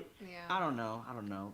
I It's hope you'll hard. like what's planned for Roxy in Act 8, because I want to take her relationship with Dirk very seriously, their friendship, and kind of what it meant for both of them, and the they were kind of forced to be very unhealthy with each other because they didn't have like other reasonable things to support them through their childhoods like they should have had.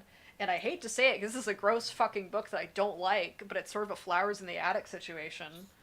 Um, Oh. and like I'm not gonna go there because that's disgusting and like irresponsible, but I hope you understand what I mean by that is that these kids just like weren't given anything else, and so they developed like very unhealthy attitudes towards each other, and they still have to reconcile with that, like they do, Mhm. unfortunately. Mhm. So yeah, I really care about both of them. I think they're great characters, but they deserve like, or they need to do a couple more things to like be actual healthy there. people for themselves and each other. Yeah, I love the Alpha Kids. Like, I don't know why. I Also, Alpha's good. gravitated towards they mine, never so- explain why life players always turn into like these. Oh, I don't know. What about Hussey's methodology makes us that anybody who's a life player assumes that everything needs to be fascism or whatever. I'm sorry, Oh, dictatorship. okay. I actually can explain this. I wish that Hussey Hussey did. has This weird. I'm just gonna say this real quick as sort of a prelude to the whole life player analysis. But do you notice that all of the life players are bougie women? Because that's Yeah. important. Yeah, Yeah. Jane is like a Southern belle who's obviously very rich. Fefri is like the higher like the tip top in the hemo spectrum. Mina obviously wears a shit ton of golden jewelry, and same thing with the Condesce. Yes, I And do is a notice that a lot of kleptomaniac. huh the Mhm. kleptomaniac. Yeah. It's very I see what you're saying, and like It's messed up. Okay, well, no, so I here's the observe thing. where you're coming from. The Mhm. life aspect in Homestuck They're is also all women. basically something of a critical take, if you could call it that, on the role of the Disney princesses in the Disney movies. The reason I say this is because Hussey does have this knack of talking about Disney and Pixar in his work. He even compared once his company's ethics to something that Pixar would do in the conversations that he had with Bill Bolin, a Homestuck musician who left very, very early on because of some, quite frankly, very strange events that happened regarding impropriety and Hussey's like professionalism at the time. But if you pay attention, Hussey is essentially saying about these life women, it's that positions of power are basically no better than the systems that were in before them. He is attempting to talk about the double standard of how power actually works, and it could work, but the problem is that I don't know what Hussey's political beliefs are. They're definitely not leftist, I can tell you that, because if they were leftist, he would actually be able to come up with the real reasons why this fails, such as it being a symptom of the economic system that we all reside in and are incapable of escaping from, instead of the individual failings of these women and their ideologies, because quite frankly, blaming one person for the problems and failures of an entire economic system is not good critique, which is, I talk about this every here and then. But there's this line in Neat where Karkat is running for office, and Fucking Bernie Of Cat. course he is. Of course, Yeah. he's Bernie awful. Cat. Karkat goes to the Bernie. Democratic He's essentially National Bernie Sanders at this point. But like he's just talking to Kanaya, and Kanaya is all like, "Well, I think you should run for office because I think you would be responsible." And do you remember Fefri? Haha, I sure remember Fefri. She was going to consolidate power through traditional means, and I don't think she was going to be a good leader. And I'm just sitting here like fucking, okay, first of all, why are you demanding any of this kind of socio-political literacy from a dead 13-year-old? Yeah. We don't even know what Fefri did in her time in office, because she was able to wrangle power from the Condis through traditional means.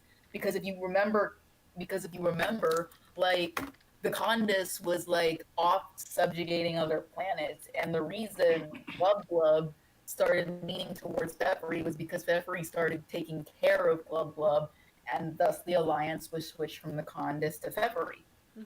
But just because she consolidated power through these traditional means does not mean Fefri was going to be this horrible fucking bad leader.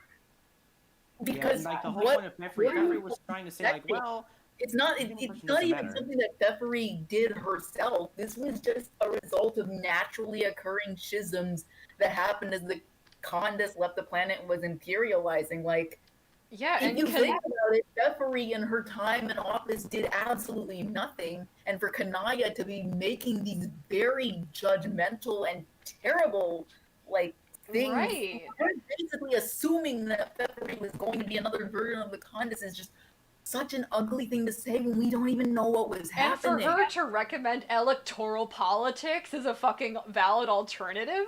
What the fuck? Like, we've What talked about how happened the for Jade Bloods are politics? actually just like kind of bitter old queens. They're what? The Jade Bloods, like they're Are bitter what? towards the Fuchsia Bloods because the Jade Bloods. It's at least it seems to me like it's implied they used to be in power in Alternia before the Oh Condas took yeah, over. it actually does read as though that some kind of power schism was between the Jade Bloods and the Fuchsia Bloods at one point that ended up putting the Fuchsia Bloods at the top of the hemo spectrum, and the Jades have been always very bitter about that. Like if you pay attention to the way Kanaya conducts herself, she does in fact act like a old queen type. She's very like prim and proper, but she's also very bitter about not having power, and she's always doing whatever she can to consolidate a little bit of power and to preserve the legacy of her race as an old queen would. And the text just kind of leads into it and validates that, but there shouldn't be like this returning to a naturalistic like expression of power, like of the state based on the hemo spectrum. Like even if you reconfigure it, that's still not good. Um, but like if the trolls are these hive insects that have this singular like queen mother grub, obviously the Jade Bloods having that connection to the mother grub would have been at the pinnacle of society. Like that's just reasonable to conclude Yeah. based on the world building and what we like know of what's been said about this world or this planet. People So- want to be all like Kanaya is not a bad person, but when you take into her, but when you just kind of take a moment to think about her in a socioeconomic sense, you kind of get the impression that she's a lot more underhanded and a bit more She's not Do you critical, be- yeah, of anything at that level. She just wants to the status quo. But then Yeah. also, like, it's actually how do y'all feel about whenever? in the inner workings of Homestuck, and that's what makes her a good character.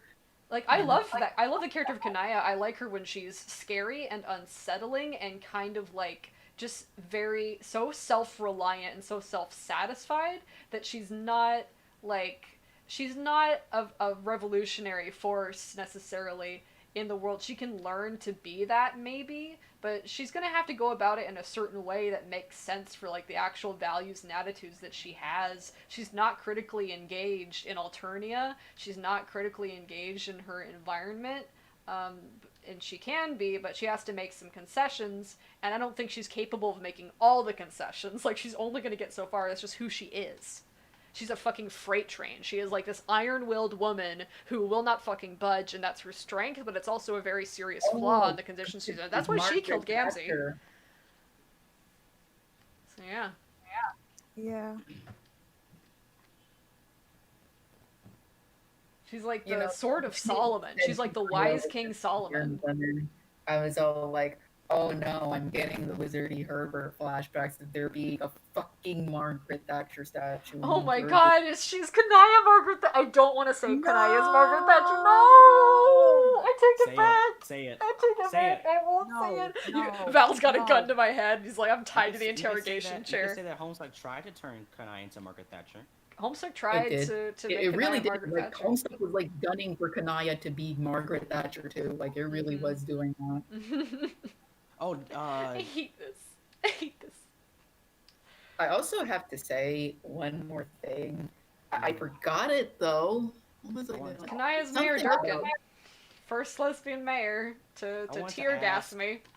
I wanted to ask, Oh, God. how did y'all feel about whenever Aridin was asking Kanaya if she could play the auspicious role between them, him and Vriska, and she immediately just blocks him and stops talking to him.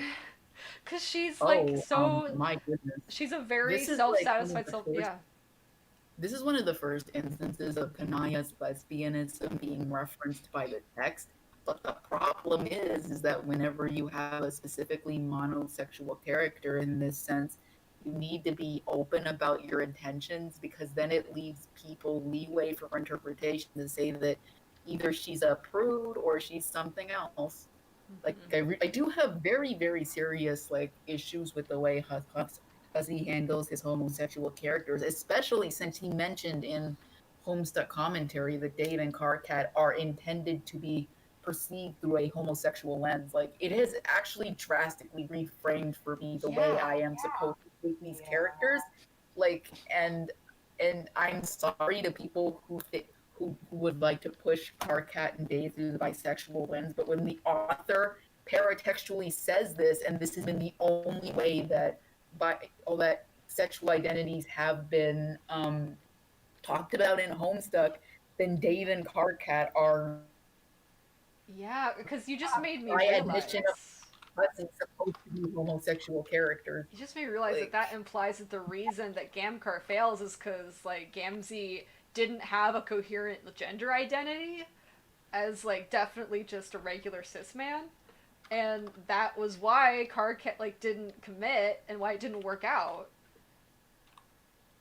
it also like reframes the whole Dave, Karkat, and Terezi thing in a drastically different light. Like a lot of the ways that you could expect Karkat and Dave to act through bisexual lens just kind of get thrown out the fucking window when you read this paratext, and when you consider the only reason Kanaya and Dirk are gay is because Hussey basically said outside of text that they were, and it just makes Homestuck a lot more muddier to read. Mm-hmm. Like I don't have a problem with people wanting to be all like Dave and Burkhead are bisexual, but when you consider that the only reason sexual identities have been confirmed in this comic is by the word of the author themselves, it just makes things extremely muddier in like this Yeah. really ugly fashion. That's why in Act 8 I had Dave say explicitly that he's bi, so that we can start dealing with it that way, because that's what we should be doing. Like, it's an idealized version of what's happening, but like that's why I had to be explicit about it. Yeah, if you want Dave to be bisexual in your fan work, you should do it. But I think there is honesty owed because of the way that Hussey was dishonest and obfuscatory about his own intentions in the first place. Mm-hmm. And now I just can't read Homestuck and be all like, Dave and Karkat are bi because he basically said in Paratext that they were gay. Also, like, so two things. One, it's highly unfortunate that the only way that Hussey and his crew imagined that canonically Dave Cat can work is through Jade absolutely and utterly destroying the boundaries between the characters. And yeah, that's disgusting. Also, like, he also just gave he didn't say like, oh, Dave, like, I have some plans for that. He just said, oh, y'all want Dave Cat to be canon? Okay, it's canon. So it just goes to show like he just doesn't care.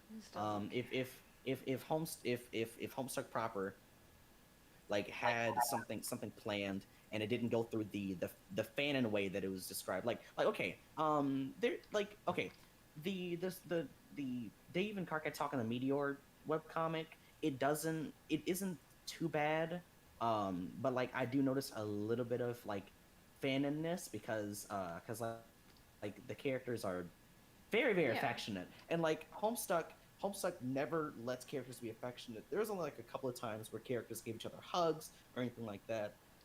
He's squeamish about it. That's why it feels Rose so. and Kanai on the stairs. Oh, go ahead. It feels so weird when Homestuck's trying to have a moment that's gonna like make you feel sad, like when Rose died, and Roxy and John are like crying about it or they're upset. It's weird because at this point you've thoroughly established these characters are practically sociopaths, so I don't genuinely feel like what they're feeling when I'm looking at that, because I don't like these people have underreacted to other situations and they're just not like, it's just, I feel nothing. Like, that happens and I don't feel anything anymore because Homestuck has like already showed its hand that it's so unfeeling and cold, because it's just not, it just felt so unnatural for the Also, death in Homestuck is so frequent, and like characters come back in like whatever way that like there is no impact when characters die, because you're like, oh well, like it doesn't really matter because they'll probably come back. When Rose died, I didn't feel anything because I knew she was gonna like come back fused with a dead cat or something, and then she did. Right. Like I understand that Homestuck is like taking that from Dragon Ball Z, but Dragon Ball Z didn't even handle it well there. And Yeah. They Hussey didn't like. greater than Akira Toriyama. I don't We've know what he was expecting. we've well established that Akira Toriyama doesn't give a fuck. He just does not. He's the fact that Did not hear about Dragon Ball Z. That man hated Dragon Ball Z. it's not even like a thing where, oh, this is something Ball Z is legitimately just having a timeout. Yeah. Until your character comes back at just the right moment, just whenever it needs to happen, for the bad guy to be defeated. And yeah. Oh, and also the fact that all Saiyans are able to get stronger just because they, what was it, like they almost die, and now they just like tearing doesn't get enough development that I think it should. If I'm gonna be completely honest. Yeah, It's so little development. They have to invent a new thing of like ultimate selves, which is just like God tier 2 for the narrative.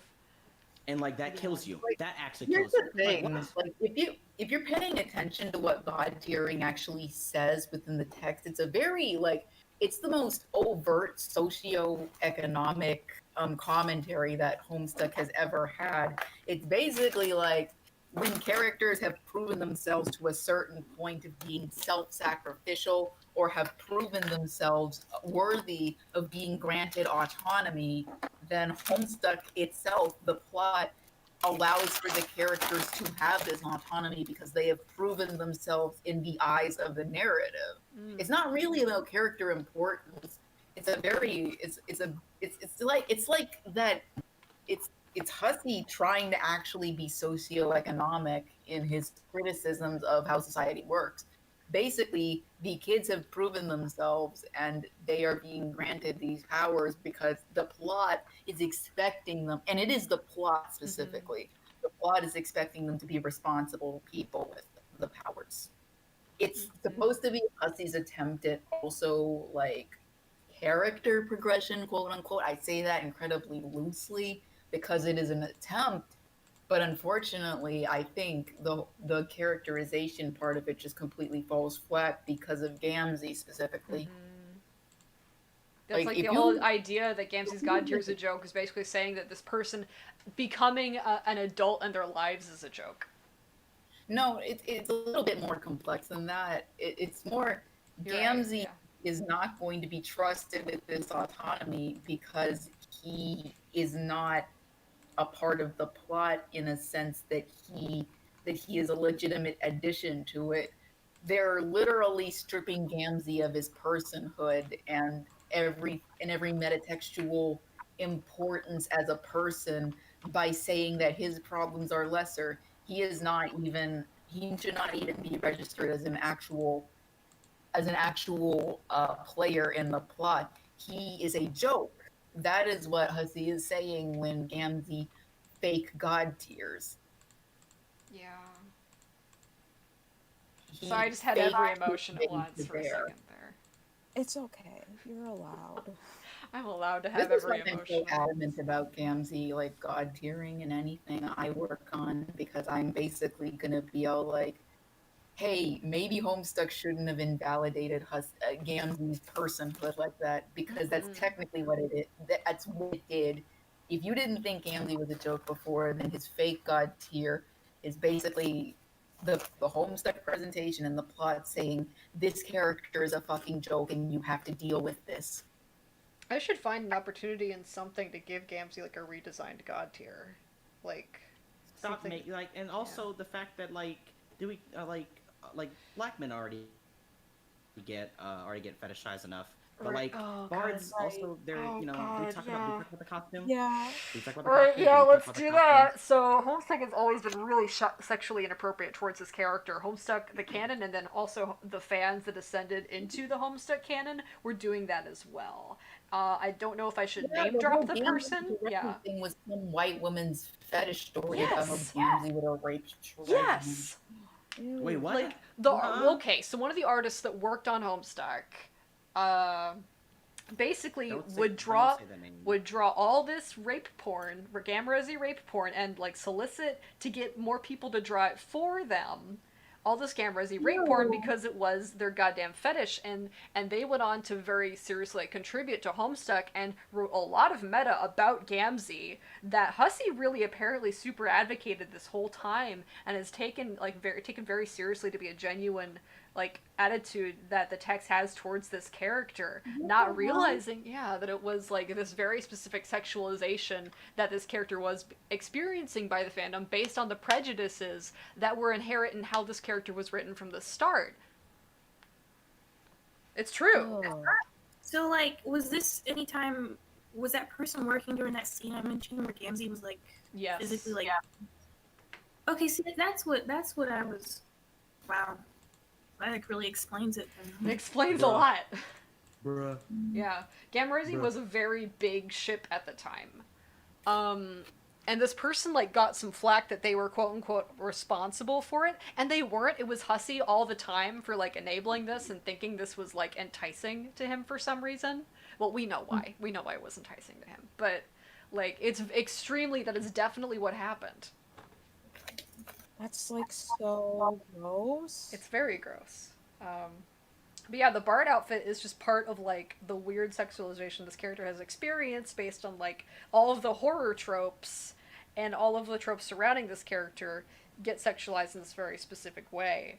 It's very connected to kind of the social political baggage. Poor Jake. Oh, Also- poor Jake. Oh, Pages too. Yeah. Oh, what it is Yeah, about yeah, Pages. like, okay, why, like, every page, now that I think about it, every page has been has been either, like, assaulted or, like, lusted after by some female character in the story, like, okay, the Vriska and Tavros stuff, I'll never understand. Like, I understand that Vriska was only doing that so that she could idealize how her ancestor would act, but you know her ancestor would act, but her ancestor also raped, you know, the Mindfang Kanai's was a ancestor. slave-owning rapist. She was absolutely Yeah. like the worst kind of person a person can be. And so like she does that, and so she kisses Tavros, you know, leave fucking Tavros. Anyway, and then Jake gets lusted after not only one person but two people. Also a Fucking- circuit, fucking- Arania, who's Mindfang yeah, again. Arania's like, you and me need to make babies. He's like, no. And then Jane's like, you and me need to make babies. No. And then it fucking Homestuck too. Jake fucking rapes Jake. I'm so fucking. It's bad. Uh, It's fucking bad. And like I know that I think Candy tries to disclaimer that somehow Gamzee magically comes out of the fridge not being 16, even though that doesn't make any fucking sense. But Yeah. if you he's look still, logically, he's considered like smelly and disgusting and like just like look the, at they constantly are treating this character like an animal. It's really fucked up. Yeah. He's like now the footstool for and then like what is his like ultimate character thing? Oh yeah, He Vriska has- doing a slavery he has- and Vriskagram. No, he has weird sloppy makeout sessions with Vriska until she chokes him to death. And then also you know Jane and Gamzee, that entire thing. Right, because like I think they're trying to. I did not read Candy because it's just gonna fucking kill me if I do that. Like, it seriously goes way too far. Basically, Jane gets tired of Jake and then starts getting romantic with Gamzee. And this is like the Gamzee is year now, that like- Gamzee shows up, right? Yeah. Yeah, So, and so like I know they're yeah. trying to say that Gamzee did not come out of the fridge 16, but he was, because that's logically what would have happened All of based it- on the all of rules the- of like what's established. So all of the Jane trolls. was being a statutory rapist. Also, they literally like say that John goes back in time to like when Dirk and Dave are having like that moment Yeah. on Lotak where they hug. Like, so why would you could have just, if you wanted it to be like that, like if you wanted Gamzee to get older in the fridge, why would you make John go back in time like all the way? Like, hello? I feel really bad. Like I legitimately like thought I was okay for this. Keep going. I thought I was okay for this conversation, but I like feel nauseous. So then, like, Oh. some of the problems that occur. So like, Jane is obvious Like to we Tavro. know he's- what that's in line with everything else that's being talked about, like the racialized like shit. Oh. Uncle Gamzee. Jesus, Yeah. now that you mentioned the whole Gamzee cuckolding shit, let me tell you, like has this weird thing of making, in the same way that Gamzee hit on Tavros, for some reason he also hits on Jake. Like, do you remember that one scene where Gamzee was like beating up Terezi, and then there's this one panel of Jake looking at Gamzee's fake boner? Ugh. Well, if you think about that in the context of him beating up Terezi, then Gamzee is displaying to Jake. Like it's Oh very god, no, I weird. see what you're saying, and I'm dying. I'm like lying down, and my whole body's on Because he- fire, and like vultures are he does eating it out my again liver. in the epilogues too. Like there is a scene where it's only to Jake too, which only serves to like prove that Gamzee's bisexuality isn't real and only exists as a front for him to display for these men that he hits on. Yeah. Ugh. Specifically, he does a sexual display for Jake and only Jake. This is a nightmare. Cause okay, so we know what we know about Jake. Is what's continuous about Jake, how he's being introduced, is he likes the movie Avatar, and he likes these other like very colonialist adventures where like you enter the quote unquote savage society, and you like basically have this kind of character arc connected to that. He's got this fetishization of like adventure into the quote like savage environment, and that's definitely like connected, and it's this is what this fucking is, and it's bad, and people need to be critical So of Human this Tavros, because Human Tavros talks about how uncomfortable he was constantly being around Gamzee, mostly because Jane, like most parents, will like have somebody come around their kids, and the kids will never be able to express that like I'm uncomfortable being in the situation, but like the parents never like, understand it. I'm just giving my like personal hate about. But anyway, that's just my personal experiences. Parents don't fucking understand whenever the kids are uncomfortable. But anyway, so like he goes and talks about like, oh, I hate being here, and like I want to escape, and like I don't want to have to deal with Gamzee. He always says Gamzee never did anything inappropriate to him, but always made him feel uncomfortable at like all times. So if you remember, John takes like John is like feeling a little bit more like more idealized with himself, and like whenever he embodies this like freedom of like being able to take Tavros out of this toxic situation, like the wind starts whipping up around them in the room, and Jane walks in and is like, John, what the fuck are you doing? He's like, I'm taking his child. And she's like, you can't do that. And he's like, Oh, okay, you know what? I I won't. actually need to like say something here. mhm. Specifically when Human Tavros is talking about Gamzee, he specifically uses buzzwords that a child would use when talking about someone who would be a sexual predator to them. Like he specifically says that Gamzee trained him in the ways of love and such, which Like how- John interprets as Gamzee basically having predator eyes on him. Like I fully know that Homestuck is saying that Gamzee was sexually inappropriate with a minor, and Mama, your picture. Yeah. here's the thing about Candy and why I don't really believe this. The thing about the way it is handled is that Tavros himself has always been established as this character who would always misinterpret and not understand people's intentions.